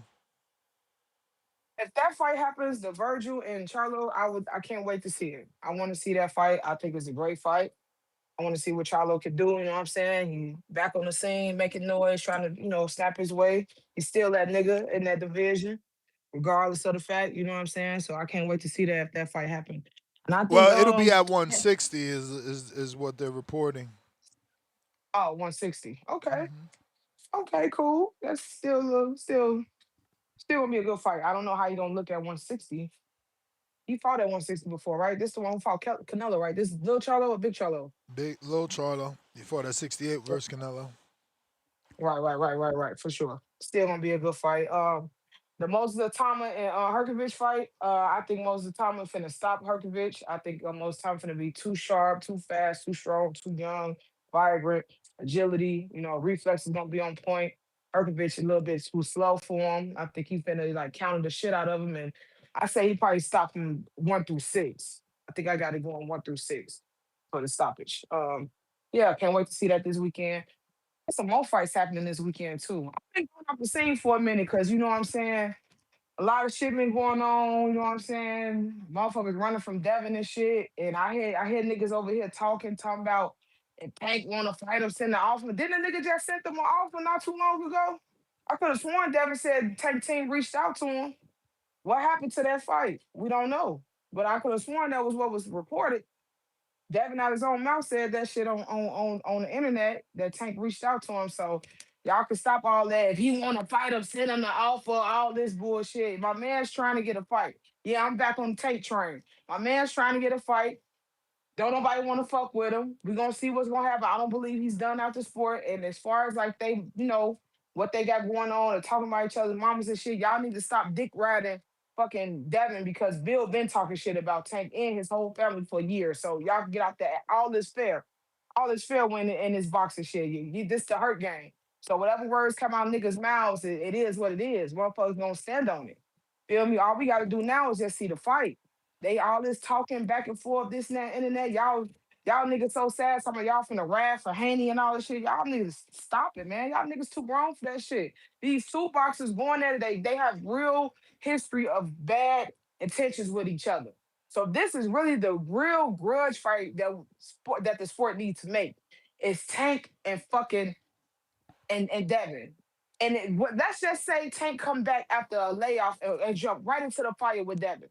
And if he loses, y'all niggas not gonna give Tank no credit for even jumping in that fire, fighting this nigga at 147, no catch weight, the long layoff he had, and just come right back and fight Devin. Y'all niggas is not gonna fix y'all mouth and say, damn, man. Tank, at least he tried, woo, if he lose. But if he going that bitch after the layoff, 147, no rehydration, no none of that shit, and beat the fuck out of Devin all 12 rounds, y'all niggas then gonna say Tank the man. It's gonna be a time coming where Tank gonna show and prove to y'all niggas that he is who the fuck he say he is. I guarantee you. And y'all niggas gonna look back and y'all gonna eat y'all words for sure. That fight with Rolly and T.O. was a fucking highway robbery. I think T.O. got his ass outboxed by Rolly. That nigga face was looking like he was in that bitch with Moses Itauma. The way Rolly was going up beside his shit. And I really feel like Rolly let him off the hook because he could have stopped him. I really feel like Rolly let him off the hook. That's some shit, some underplay for the underlay, some shit they got going on. I believe that was fucked up because Rolly, he did look disappointed, but I believe Rolly won that fight. And just like Tank said, tell y'all niggas, Rolly hit hard. Y'all niggas didn't believe that shit. And that's the reason why Devin ain't want that smoke with Rolly. Let's call it a buck. Tell Devin to get the fuck in the fire. We ain't trying to hear none of that shit. Y'all study capping for this nigga. We ain't trying to hear that. Get in the fire. Who he fighting next? I don't want to see Jack Catterall. I want to see him lining up with a real motherfucker. I don't want to see him against T.O. neither. I want to see him against somebody who got heavy hands. Not no motherfucking boxer. I want to see a boxer puncher in there with Dev. If he is who the fuck he say he is, make him stand on that shit. And that's all I got. TBV, I'm back, baby. Only one boxer puncher, man. That's Tank. He got to take the fight with money attached to it. Yeah, Jab. but y'all act like he ain't send no offer. Did he not send an offer though? Did he No, not send an offer? no, he ain't sent an offer. That's what Devin said. He said our Tank team reached out. What that like a couple months ago? I could have Yeah, sworn that's what. Yeah. Bill revealed that there was no money attached. Just 30% of nothing. They But wanted I don't know they about the wanted him numbers, to man. they wanted him to do the same thing they tried to trick Crawford into doing, and he wouldn't do. No Well, I don't know about guarantee. the numbers game. I don't know about the numbers game, but Tank is still a big draw. If that nigga come back today or tomorrow, his fight is going to be bigger than Devin. Any of one of Devin fights, he still is going to sell out. Let's put 100 grand on that shit. No matter what time this nigga Toya, come back, he can come Toya, back if he feel like it. Toya. When Yo, you got hired at your job, they told you how much you was gonna make, yeah, and they told you when you was gonna get paid. yeah. Okay. But what I'm saying is, Cause you know what I'm why? saying You is know this why? though, man. You know why though, right? They told you that. You know why? Cause that's normal. Yeah, facts, facts, facts. Now I'm not gonna debate with you on the analytics with the money how it goes because I don't know that much about boxing. But what I do know is No, Tank is still a big draw. there's no debate. It's not an offer. There's no fight in boxing that ever got made where one fighter gets a guarantee and the other one doesn't. It doesn't But Tank exist. is still a bigger draw than Devin will ever be. But Toya, Still. Devin already gets a guarantee every time he fights. It don't matter how big Tank is. He's guaranteed. Don't you get Right, it? right, right, right. Yeah. I get it. I get it. He's guaranteed a certain number. Okay, well, hey, they need to work that out. But don't stop saying that Tank ain't never sent no fucking offer. He did. But it's The not an numbers wasn't offer, right. Toya. The numbers Toya, wasn't right. no, Toya, it's not an offer. There is no historical data of a person accepting an offer with no money. But y'all go by what Bill say. Bill be lying, bro. Y'all be But always eating what the Toya, fuck but Bill say. He Toya, be when lying, bro. when has he lied? There's no one else like Bill. Do you know that Shane Mosley had a father that managed him? You Yes, know that Floyd yes, Mayweather. You know that Floyd. yes. No, it's not for you to talk. It's for you to learn. Floyd Mayweather had a father. He didn't do what Bill did. You know that Floyd had to call James Prince to get out Hold his on. contract. Okay. Okay. You know that Floyd didn't have 800,000 to buy himself out of his contract. Same thing How he like get the Andy money? Ruiz, who also had a father in this sport and managed his career in this sport. There is no other Bill Haney. Y'all just disrespectful. You're so No, blinded no, with no, your no, love. no, no, Yes, no. yes, yes. You're so blinded with your love for Tank that you would destroy another black man who has literally done something no fucking body ever done. No one. No father manager ever took one fighter to 3 and 4 different fucking networks. No fighter manager ever got any son 10 million guaranteed. I gotta go. Okay? I gotta go. You fucking dummies don't know shit. Disrespectful. Bill's a liar. Lying about what? Lying about what? Bill's a liar, but Keyshawn pulled out the fight. Y'all said Bill was lying when he said the fucking contract was $3 million. Y'all said he was lying. But then Keyshawn told you it was true. It's fucking just idiotic, stupid shit, bro. Gonna destroy one man because you like another fighter when this man has done something nobody has done in boxing, especially not no fucking father manager. Go ahead, champ. No, you got it, bro. Go ahead. I mean, It's that just that they shit. disrespectful. This sport Go is ahead. just crazy. One other caller calling people C fighters and D fighters. We got a whole card of fucking C fighters. How you gonna call champions C fighters? These dudes are, bro. It's just sad, bro. They It's putting just their sad. life on the line. You see how sad it is? The same thing. You know what I'm saying? This goes to the basic concept. You know, whether you know for King, Queen, I pray for you, Queen. Wake up. You know what I'm saying? Same with Two Tone. You do not have to put down Clarissa Shields to big up Alicia Bungard. Why do we do this? We consistently do this, guys. Like we gotta stop. Just because we like one person doesn't mean we have to sit here and make up lies. Lies. Why? I don't get it, man. Like you said, Ness, all this man did is support his son. You know what I'm saying? They make memes. They make memes all Bro, day. They want to talk legendary about. names, bro. I could go down legendary father names. I already gave Floyd.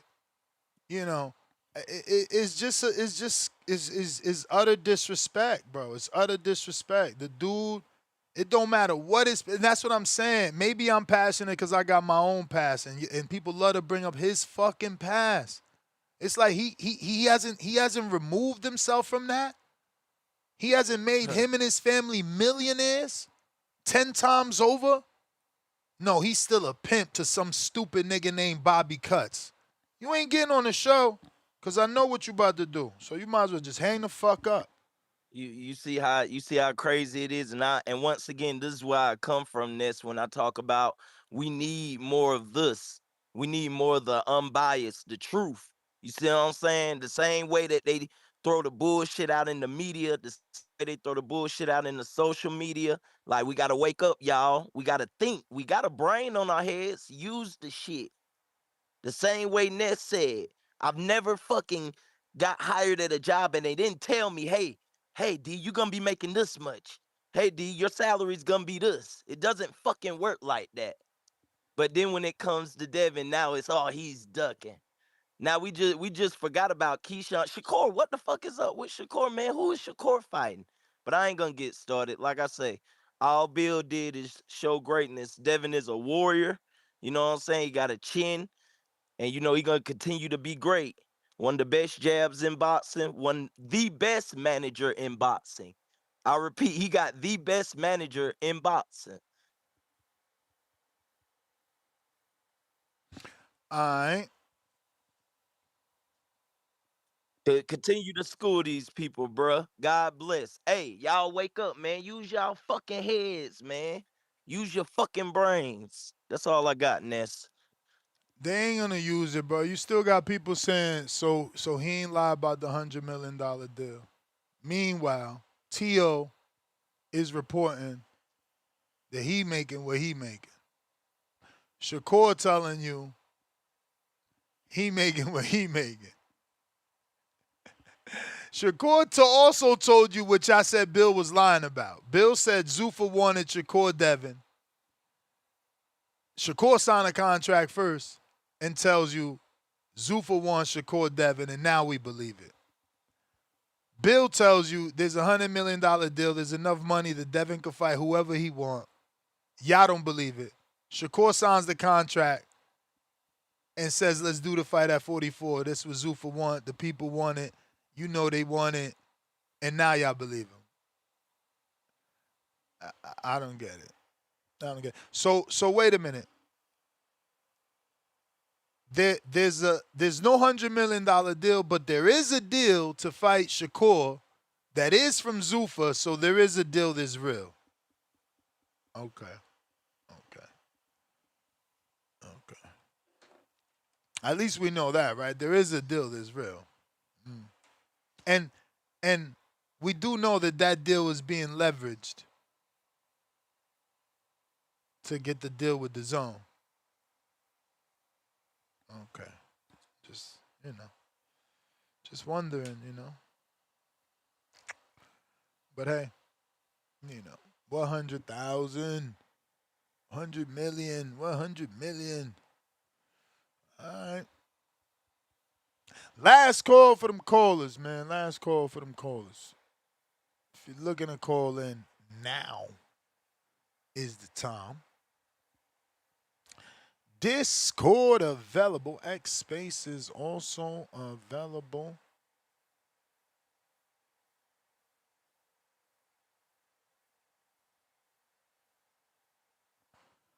We got a super chat or two.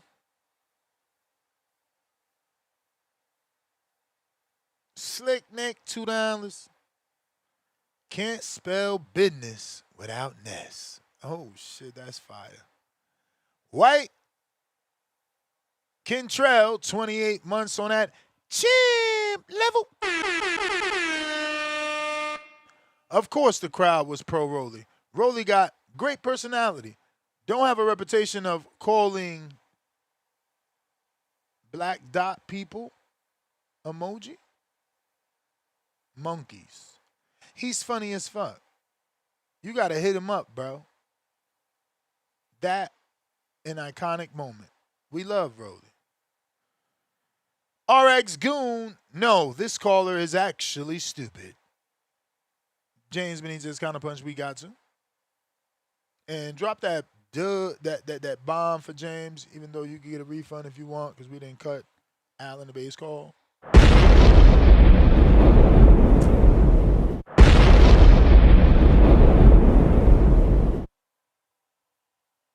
William, what up? Hey, Nancy, you hear me? Mm-hmm. Hey, man, these dudes don't realize. These dudes don't realize that Devin Haney is his own promoter. The Haneys are their own promoter. That's why they get such a big bag. You know what I'm saying? They just use the zone as just a network to have they, you know, to show their fights on TV. But they're their own promoter. They get all the money revenue goes to them. They don't really have a middleman. They'll pay the zone a flat fee, and then they get the bulk of the money. You know what I'm saying? They got pretty much the same type of deal, almost like how Floyd has. You know what I'm saying? That's why they make so much more money than everybody else. But these clowns don't understand that. They don't realize that Devin Haney is his own promoter. Okay? He's his own entity. You know what I'm saying? That's why he gets a crazy amount of money. That guaranteed money he gets, that's why it's so much more higher than everybody else's. You know what I mean? And that's pretty much all I had to say, Des.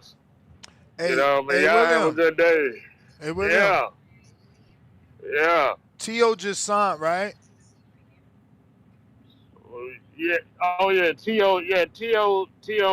He signed with the Zone. But when he signed with the Zone, didn't he open up an entity? Yeah. Yeah, you can say that. They announced Tiafimo and Takeover Promotion signed to the Zone, right? Right. All right. Appreciate you, man. You know, just funny, man. That bad dad, that lying dad, did that for Devin Haney when he was 17. That bad manager, the one that no one's called in to tell me there's a better manager than, specifically a father. Let's just throw that little caveat in there so you can never win. Because there are some good managers, but that would be even worse. Because now you got to compare him to Al Heyman. And truthfully, he's not on the Al or a Keith Conley level. You know, I love Bill, but he had some fighters that he could have done wonders with alongside Devin Haney and been as powerful as an Al, or demonstrated that he could be as powerful as an Al and a Keith Conley, and he did not. You may feel like it's your time. And that's okay, because those guys, well, Al did. Al was dealing with family when he started. He was dealing with his brother when he started. But, you know, outside of that, one fighter, they didn't really deal with family. You know, Bill is dealing with family, so that takes priority. Family should be priority. So, you know, those other fighters that I speak of, they suffered because of that. But if he still got time, you know, he still got time to turn it around and be an all-around great manager. For instance, Robert Garcia is in a league of his own, right?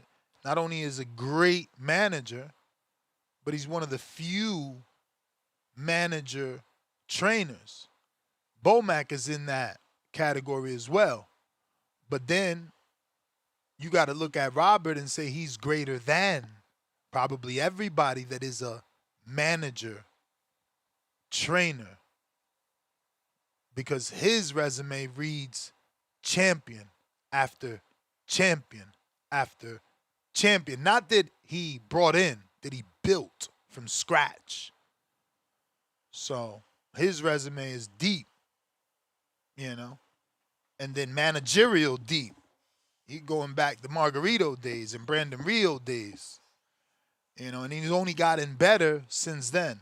I mean, the guy's actually got a talent. I mean, didn't Hector Tanarara win a fucking belt? You know, if you thought Malignaggi didn't have power, I don't think Hector had a quarter of Malignaggi, and somehow he won some sort of WBA and shit like that. So I don't know. Maybe it's just because it's the only sport I watch, and the little things mean more to me because they're not little, because this is the only sport I watch. I don't know, but that their achievements, they're not meant to be mocked at. Like, they're meant to be either topped or admired. You're either gonna do better or praise. But to laugh at it or degrade it and make it less than is ridiculous when they're making history. Like, Robert Garcia is really one of a kind.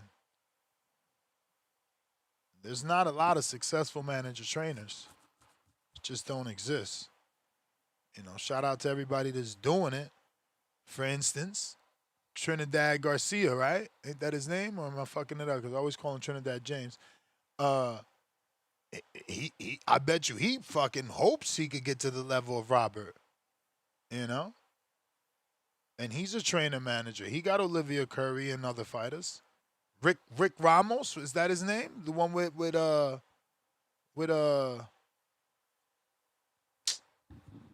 fuck is her name? She retired, she's coming back. Michaela Mayer. No, wrong one. Sounds like that. McCaskill. You know? You think he don't want the resume?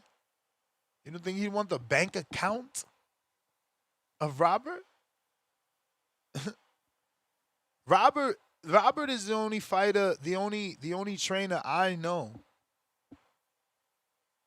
that has the contract that Derrick James is suing for. But again, it's just y'all so fucking stupid. Nobody wants to Google. Nobody wants to listen to the fucking interview. You don't want to try to comprehend, you know.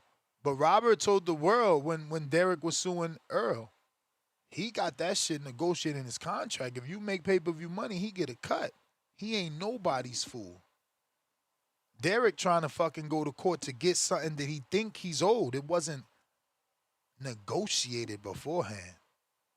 It wasn't on black and fucking white like Robert. But you'll get a fucking nincompoop to call in here and tell us how Robert's not what I'm saying he is. Fucking idiots, bro. Rich Dollars, what up? Oh, no, this Rich O, what up? Yo, I'm audio. Street. Yo, TBV, man. Hey, man, good show today, man. Good show, man. Doing your thing out here and whatnot, man, you know? But, yo, we got a good weekend of boxing coming up. I mean, new heavyweight blood is on the come up. Not on the come up, he arrived. Moses Itauma. You know, I like Moses, man. I mean, he probably gonna stop, dude.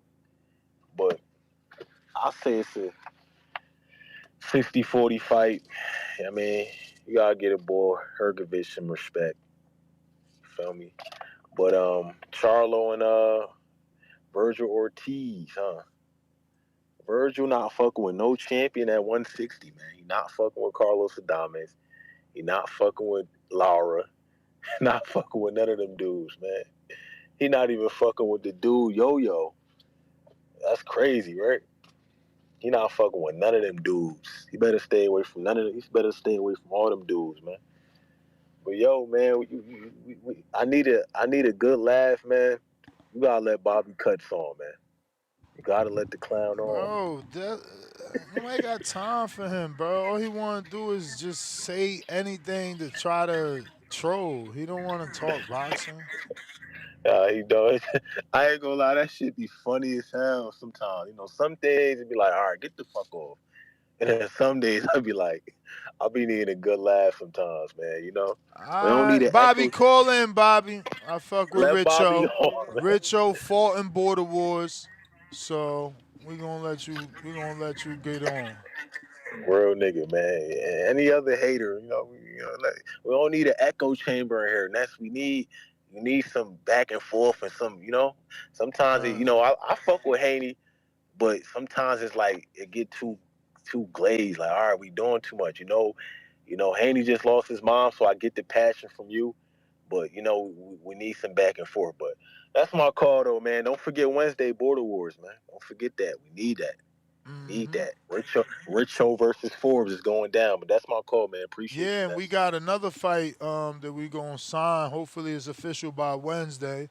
Cause the more fights we get, the we can lock in the date. I was checking the day; it's only 67 days away, man. It's better to announce it now and lock in fights now, to have the proper promotion, bro. But it looks like Z Pacino and Ray Rodriguez from Florida. Z, I don't know where Z's from, but he's always in the chat. Salute to Z, and he fought in Border Wars already. Looks like they're gonna lock horns as well. So that's two fights right there. From the community. But I want some more guys to step up, man. I want some more guys to step up, man. You know, I want some more community fights, man. Where they at? Where they at? Bobby Cuts. Time on this guy. Yeah, I wasn't even about to call and talk about Bill, dog. Y'all, I ain't say that. I ain't never said Bill was a pimp and didn't care. But I'm gonna address that shit though. First off, just I wanted to call in because you said something that was factually incorrect What was that? with the Floyd Mayweather and the contract situation. Bob Arum got him out of the Jay Prince contract first. He brought himself out of the Bob Arum contract. Because remember they sent the goons to beat up Leonard Ellerby at the gym.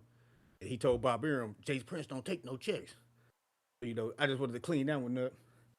And then, fuck else. Yeah, but this Tank shit, Tank is the most hated nigga.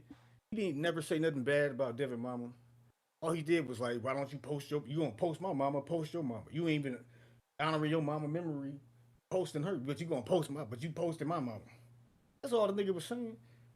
And then, niggas, but when Tank shit, they just take everything. He didn't say, fuck your mama or your mama's a bitch or, you know what I'm saying? Like, niggas is crazy, dog. But we gonna get Hrgovic up out of there. It's Moses time, nigga. The fucking albino monster, nigga. Moses Itauma. Hrgovic, he ain't never been shit. That nigga name is Hrgovic. He need to be shooting threes in the NBA. The fuck is a Herc? That nigga sound like he need to be motherfucking coming off a pick and roll out in this bitch. You know what I'm saying? Nigga name is Hrgovic. And he from Croatia. He the Tony Kukoc of this shit. So it's just another easy day of boxing. Niggas ain't doing shit. Moses, he gonna get a bunch of too much credit for this victory. But this is gonna be his best victory. This is his best test. If he doesn't steamroll this guy, we might have to start talking about him being a hot job. I don't want to do it, but that's gonna be the things echoing throughout the chambers of the shit. As far as this Alicia Baumgartner shit, I don't give a shit. You know what I'm saying? Clarissa Shields, she's not bigger than Clarissa Shields. So it doesn't even matter. When she gets to Clarissa Shields level, then it could be we could talk about this shit. She need to fight She need to fight Dubois to build up her profile. If she ain't fighting that Carolyn Dubois, nothing she does is gonna fucking matter. People just Johnson bouncing her because she goddamn Alicia Baum got her and got abs and titties. That's it. And like I said, all things come to pass. He tried to take Rolly out the game, but people see what it is. Shout out to that one sister that called in. She was cooking. That's before you got mad at her because she ain't. You know what I'm saying? Rolly was whooping on To. They stole. You know what I'm saying? They didn't rob Sugar Rolly. But To gonna smoke Catterall. Catterall can't fuck with To. We hate on To, but To is a proven commodity. They can't hate on To anymore. He got 3 belts. Can't really hate on the nigga no more. He got 3 divisions. You know, even the loss to Cambosis, he came back in that fight. He knocked Cambosis down and it busted him up. You may feel like He it's did your better against time, Cambosis than he did Rolly, but but it's they not gave your him the time. victory against Rolly, but not against Cambosis. So, you know, this, when the fix is in, the fix is in. I was You know, wrong. You was right.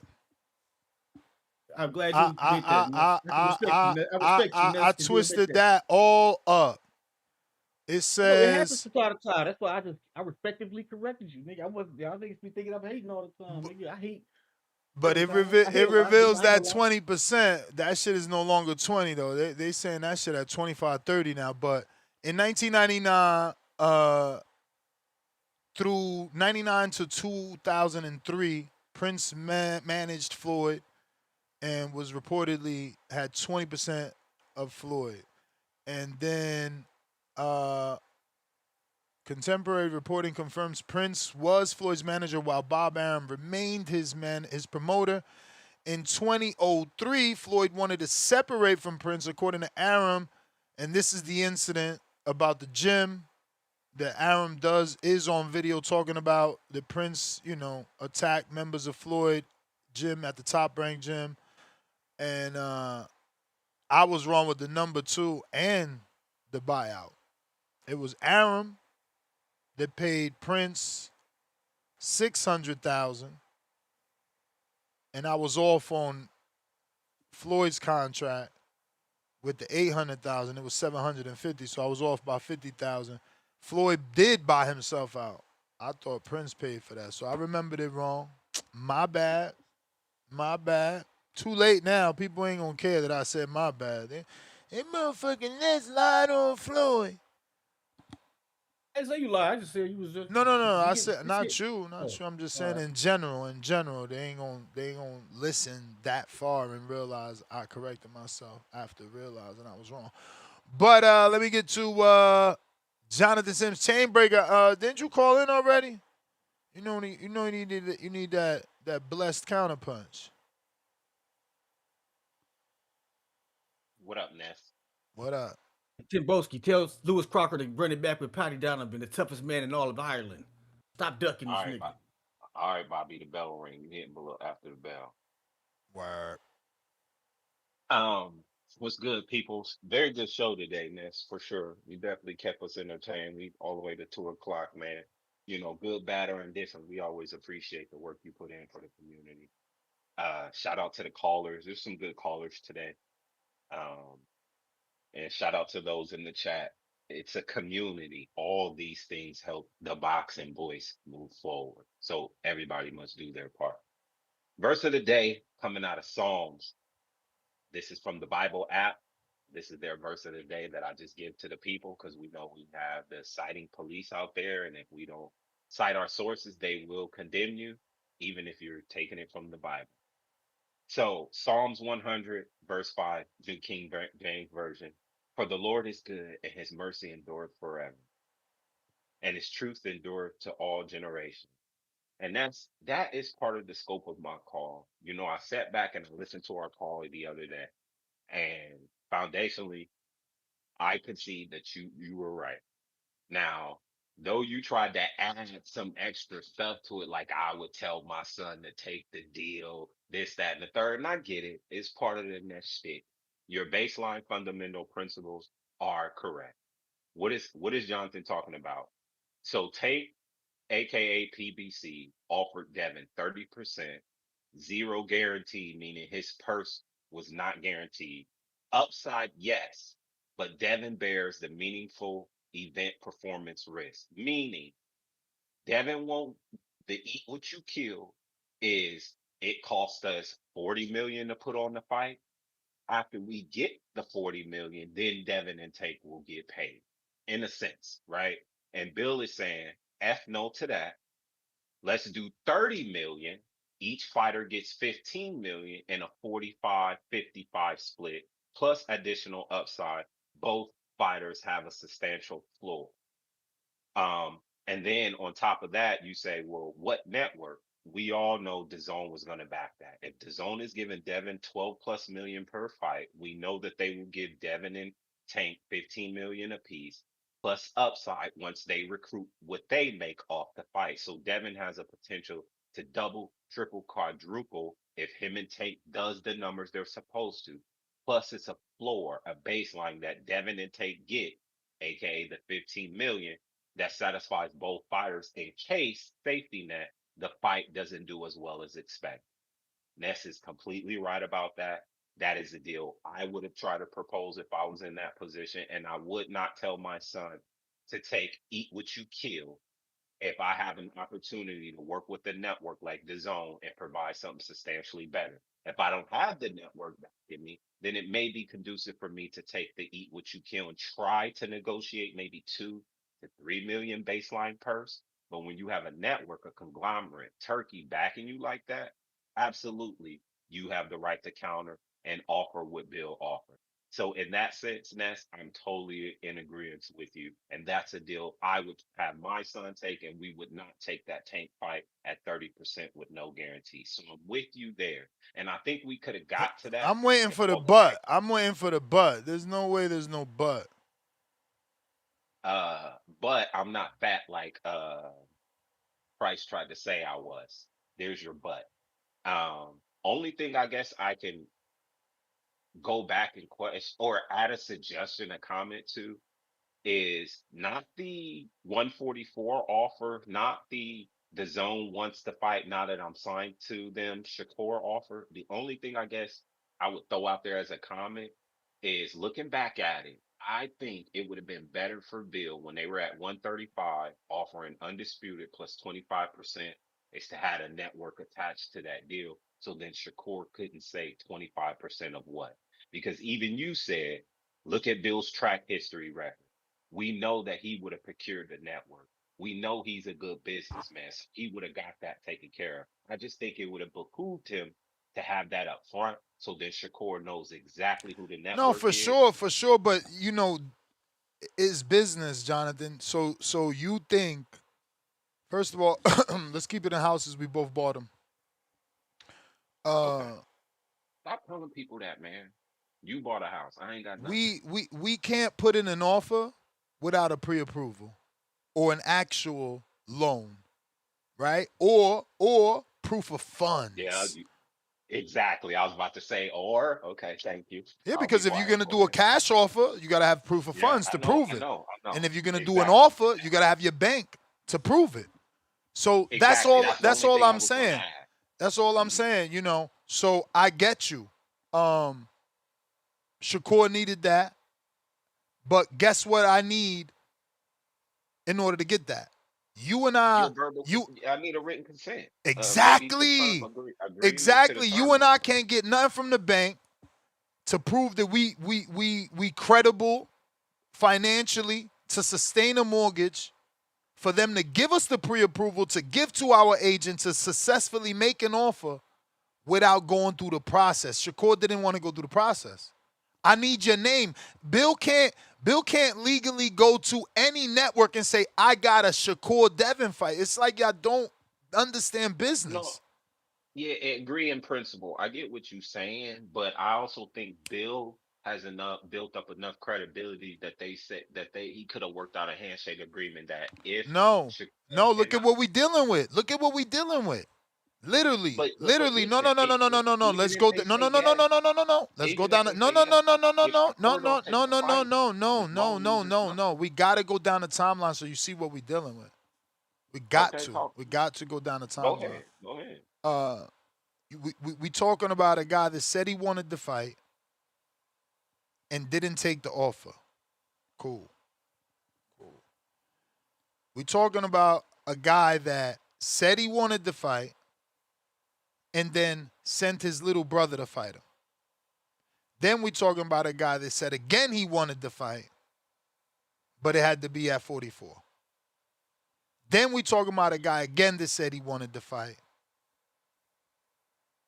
but now you can't fight me and you can't fight Keyshawn, so now you gotta fight Boots. Go fight Boots. Like See what that, you're doing he's here. I not. see what No, no, you're no. doing here. All I'm saying is that's a goalpost mover.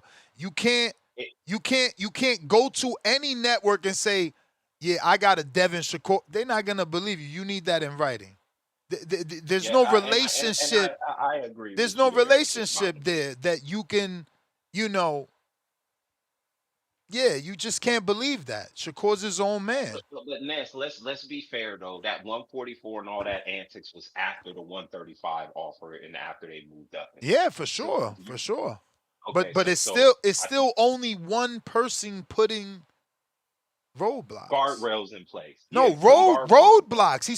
He's That's throwing what's all. Okay. landmine human beings. He threw the landmine at Keyshawn. Then his manager went the political route. And then when that didn't work, they went the shaming route. Well, fight Boots. Bro, like, there's I'm nothing even 135. talk Why you about, want to though. fight Like, me? that dude revealed himself, and y'all still wilding. No, Like, hold on. he could be the greatest fighter in the world, but he revealed himself. He did. And again, I just wanted to, I'm not talking 144, like, because I'm totally with you there. I was just specifically tying it back to that original 135 undisputed offer. I agree with you, and I can't debate everything that follows suit after, which allows you to go back and say, well, look at everything he did after. Why would we entertain the 135 without a verbal or written agreement? And that's fair for you to do because those are factual things that happen after that Well, situation. no, even before, bro. I got hella ammunition. Don't forget, sign the contract on a bottle with fireworks at a club, and then turn around after that and say, there was no contract. What 25%? Remember, you stop fucking with Nestor because Nestor is the Haney voice and bias and making things up, but then you send a bottle to Devin at a club for a fight that you said Nestor was lying about. Yeah, no, I can't listen. I'm not here to defend all that extra stuff because then I can say what contract that he was saying signed. Is he saying the one that he said 25% of nothing, or was there another contract we're not discussing? So I can't defend that. The only thing I was in a silo specifically scope vision was the 25% offer undisputed, and Bill was going to go procure a network. That was the only thing I Again, you wanted can't. to. Listen. I can't get K Banga a fight on Border Wars until he tell me he want to fight on Border Wars. You see how that work? Yeah. See how that Yeah, no, work? I'm with you. You need that verbal agreement, even if it's on a term sheet, Jonathan even if it's Sims, just you never agreement. fought on Border Wars. Tell everybody why. Because you never told me you Scared. wanted to fight on Border Wars. It's just that Well, fucking simple. Like, Bill can't go make magic well, happen, hold bro. on, Ness. Hold on, Ness. I can't do Jonathan Sims like that because he was called out by someone, and Yeah, and that's right. What was it, Jonathan. Quest? What Okay, was it, Quest? I don't know. I know Ness is throwing names out there. It was in the past, but the name we do know is Jonathan Sims, and he did accept the fight, but Well, he's never Price came called to you the US. fat, man. Yeah, but Price did say he wanted to fight this fat man. I mean, he He just called you called me. fat. Them fighting words. Yes, one of my great mentors said, "Sticks and stones may break my bones, You ain't may lying. break my words, but You ain't words will lying. never If hurt you me." let words hurt you, imagine how to let words hurt me. Me and Tone would have been enemies. And I know a lot of people like, man, fuck that. Ain't nobody calling me a bitch. Man, I'm Yeah, 47 because years they old. want to they want 47 to fake years old. pride. Man, give a fuck about a Yeah, bitch. fake pride. Shit don't mean shit They to say me. that, but turn around and then say no homo and stuff like that to each other. So I mean, I can't take most of these guys' words serious. Oh, Price is man, my words guy. is I think words, he, man. Words yeah, is words. That shit ain't about I ain't shit. tripping on that. But guess what, Price? I got a six pack. Do you? So, that's that. And no, I just wanted We to don't call to believe you, man. You clarify can't that. just say you got a six pack and don't show it around these parts, especially around these parts. We real about them six packs. Speaking of, it's been 86 days since I got mine. That's crazy that my birthday's 86 days ago and that I've had Well, abs I for ain't got the 86 I days. ain't got the I ain't got the peptide six pack nest, but I got a few striations in there. You know what I Mm. mean? I got a few striations in there, nothing serious. So you got like a two pack. But yeah, something like that. Two I put in pack. my work every night at 12 while my son is feeding. I be in my gym working out. And I got posts from the back call or the Discord where I was Yo, but posting almost it's every day just about what's going stupidity, Jonathan. We go back to again dumb shit, right? Cause that got me aggravated this morning. I woke up, I checked my stories and shit, and Alex Doomsday Lioness post some shit. But ironically enough, right before he posted something, a random person on my feed that I don't follow posted something like, I gotta paraphrase because it was like 4 in the morning. Posted something like, quote unquote, peptides are cheating, end quote. Then he says, is turning on your AC cheating? Do you sit in your living room and just sweat, or do you turn on the AC? And again, like I said, ironically enough, I go to my stories and Alex Doomsday Lioness is on his story, and he's got these amazing looking meal preps. I mean, they're huge. I'm looking at them just like, damn, you supposed to lose weight with them motherfuckers? They big as hell. And the audio's not on. I'm watching the story, so I see the meal prep. So I drop the clapping emoji. You know what I'm saying? And then I turn it on and I restart it and I'm listening. And then he gets to a point in the story where he says, "Yo, I'm 248, the biggest I ever been." So I drop the shocked emojis. Mad, you know how Instagram do. You do a one, it throws a few. You know what I'm saying? And I keep listening. And then he takes them shots. And he's like, and I'm going to do it without a GLP-1. And I'm going to do it with no peppies. I ain't pinning myself. I don't need no testosterone. I got my balls. And I said, damn. Me and my wife on the walk, 7 a.m. And I'm like, damn, man, I thought this nigga was intelligent. And I know he intelligent. I told her, just like this, I'm being real. I'm like, I know he intelligent. You know how close we was. I know this man reads. I know this man Googles. And he's refusing to educate himself. Because do I sit in the car hot in this Florida weather or in that Las Vegas weather, or do we turn on the AC? We turn on the AC. Is the AC a tool or is it cheating? I mean,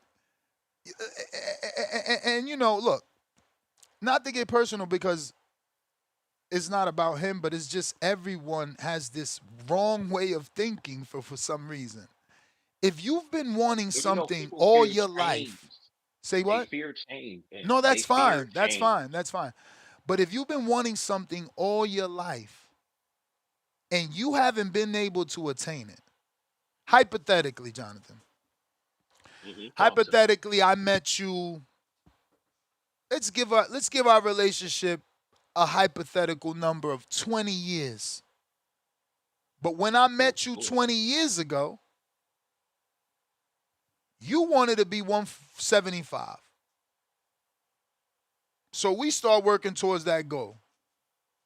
But you ain't never got the 175. Here you are 20 years later, you still ain't at 175. Now, here I am offering you a tool that's guaranteed to get you to that goal that you've been wanting to get to for 20 years. Because I've been wanting to see my six-pack since I was 17. So 30 years I went through life with no six-pack. And then a doctor offered me a peptide, and I realized that there is an easier way. Like, hypothetically, Jonathan, you can walk to work. You knew that? Yep. But you do what? I drive. Oh, you're cheating. You're cheating. You'd be so much healthier if you walked to work, Jonathan. You're a fucking cheater. You're a cheater.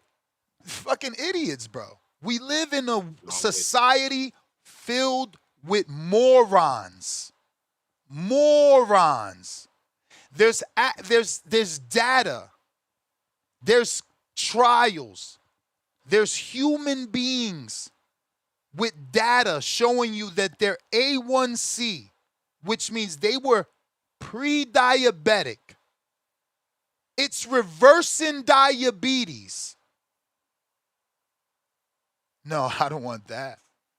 I don't want that. I want to be a diabetic. I want to eat this sugar let it get higher, fuck up my glucose, so that I'm not sticking myself with the needle Ness is asking. I'm sticking myself with the same insulin needle he uses to do what, Jonathan? Because you're smart. What do you do? What do you do with that same insulin needle once you fuck up your A1C, Jonathan? Please tell him. Oh, he don't know. He don't know. He don't know. You use that same insulin needle to fix your diabetes now. So the needle you running from, you're gonna take anyway. And yeah, no, people are like, oh yeah, Ness, everybody got fucking high blood pressure. Everybody got a high A1C. You don't know. You're just generalizing. Yeah, no, you're right. I don't know what you got. I know what the fuck I got. I did my blood 7 times since October. How about y'all? Do you even know where your A1C is at? Do you even know if you're a pre-diabetic? Do you even know if that next M&M is going to kill you? Because I'll be telling y'all my uncle died at 44 of a heart attack. I told my mom that, and she said, no, you wrong, Netito. Your uncle died at 35 of a heart attack. Damn. My brother died at 35, she said. But y'all be thinking age makes y'all healthy. I'm going to send you a Hallmark card, though. Because I ain't bad. Wow. Do me a favor, though. Now, don't post it, but go to your WhatsApp and tell me what you see.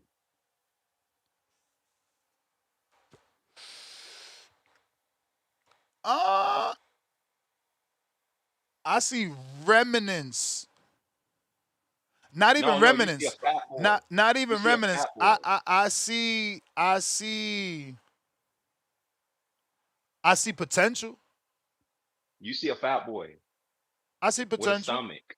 I see potential because no, you can see the striations, like you said. You can see the striations of your obliques. No, Price said I was short and fat. Tell the truth. I mean, you're not. You see, right? I mean, champ, you're not like in shape. You're just not fat. You're what people consider out of shape. Yeah, I would agree to that. You're still athletic build. I think you could check the box on athletic build. And there's not a lot of stomach fat. I mean, I'm impressed. Shit, you could take that off naturally. Well, according to Price, that's why all of us have opinions.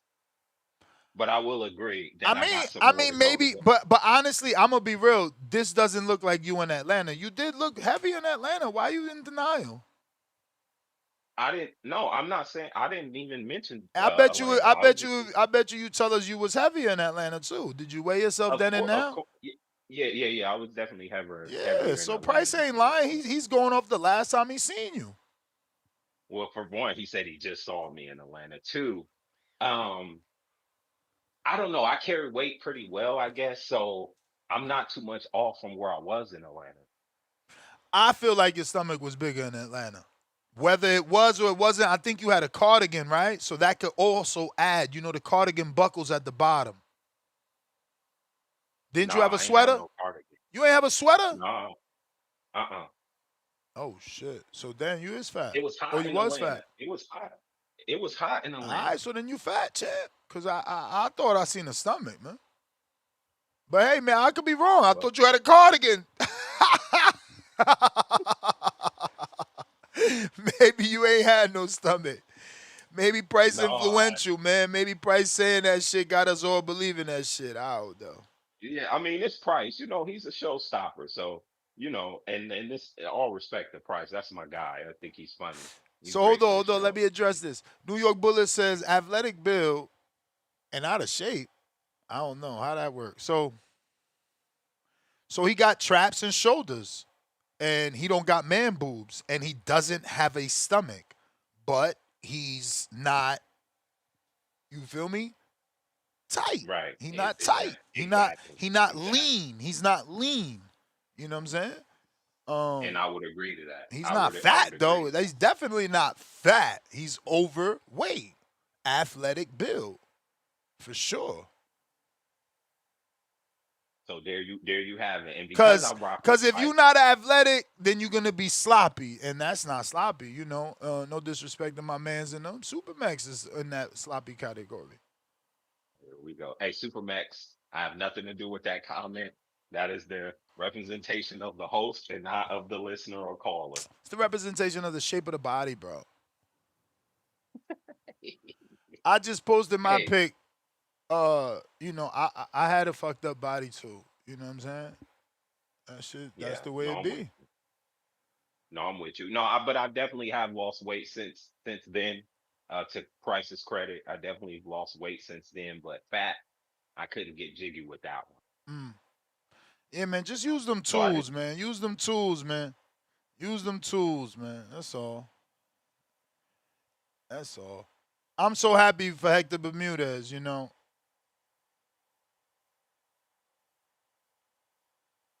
He drank the water. And now he's doing what he loves. You feel me? Now his game ain't lacking. He said that, not me. He said I was lacking. I couldn't do pad work. I mean, y'all silly, So man. wait, Heck is on peptides? He's on TBV peptides, man. Fuck we talking Oh, about. okay. And I don't was forget just and asking. don't forget, don't forget I told y'all there's another fucking 10 millionaire. I don't know how you could say that, but definitely above 10 that bought. But they business is theirs. I didn't tell Heck shit. He came on here and said that shit. Perfect promotion. We Perfect call it we promotion. call it multi-millionaire, FYI. Nah. Motas is only two. Fuck that. More than two. But yeah, man.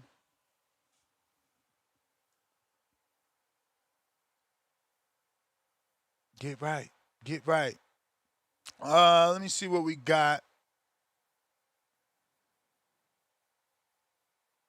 Damian Marshall, $5. Can't hate on Tio because he 3 division, but can't hate on Dev, who is 3 division.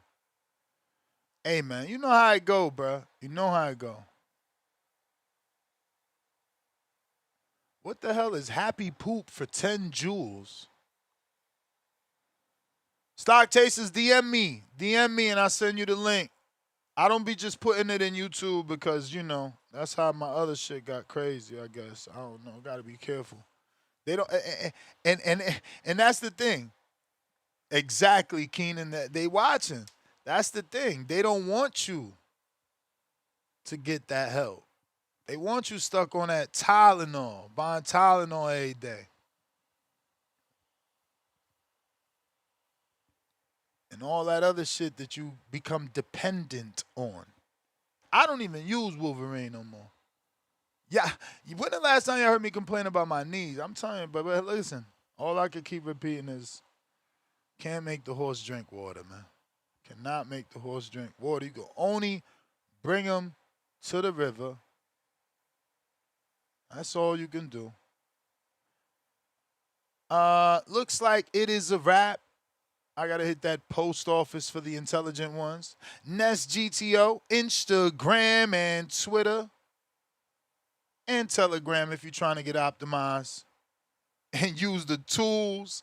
It's like I told Doomy, I said, I text him, I said, bro, if we don't use the tools that's in front of us, we'd have still been banging on shit with rocks. We evolved to a hammer and a nail gun and a screwdriver and a power drill. It's like y'all nincompoops, man. Y'all nincompoops, bro. And you know I'm talking to you. You know exactly who you is. You looking right now, you probably grinning. You know who you are. I'm not going to say your name because you have my number. You know I fuck with you. And I just want to see you get to your right weight. You know that. You know who you is because I hit you up already. But y'all fake, I want to do it natural ass niggas. If you get the fuck out of here. Hey, yo. You think Sylvester Stallone would have been this old if he wasn't building muscle, but somehow you think he built that muscle at that age naturally. Muscle preserves life. Google that. Google that. Because y'all just don't want to be smart, man. Fucking dummies. Alex, what up?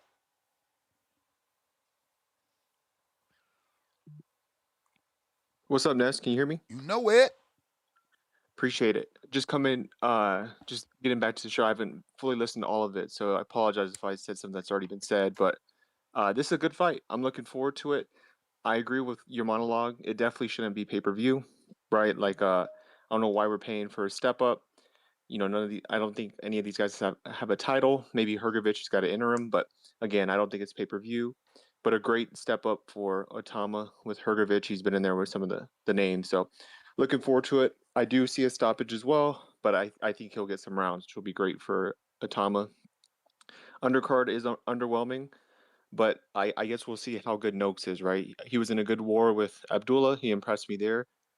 Former champ with Berinchyk, I do think he'll get the stoppage, but we'll just see how good he is. I'm surprised on how wide the betting lines are there, but yeah. And then the other topic there on just Vergil, I do think there's a lot of slander to Vergil that's unwarranted. Sure, he turned down a few title shots, and he said he wasn't ready with Bud, but I don't think he really was in title contention at 140, 147. Like I mentioned, he did turn down Bud, but he was trying to make the Boots fight. And then this 154, his most recent weight class, like I put a lot of this on Fundora and just being protected by PBC. Some of these voluntaries that he had or defenses are against people I don't even know. So I can see both of it, of him just moving up and, not taking title shots, especially at 47. But, I do also see it with him just not being able to make the big fights happen and really with Fundora being protected by PBC. So I'm hoping to see him in the 160. Well, someone mentioned Vergil and Jahai. I would love that fight. I think there's also a lot of good fights there. The Charlo fight, I mean, he's been off since it's been like what, 3.5 years? Maybe coming up on 3 years, but I think that'd be a good fight, even though it's just the inactivity. But I would love to see Vergil mix it up and start getting that title contention. I think 160 is wide open. He can get a belt. So appreciate the time, Ness. I'll let you get to some more callers. All right, champ. Appreciate you. Discord available, but that is the last caller. We are out. Catch me on the next one. Ness GTO, Instagram and Twitter, Telegram if you're trying to get optimized and get in the best shape of your life. Peace.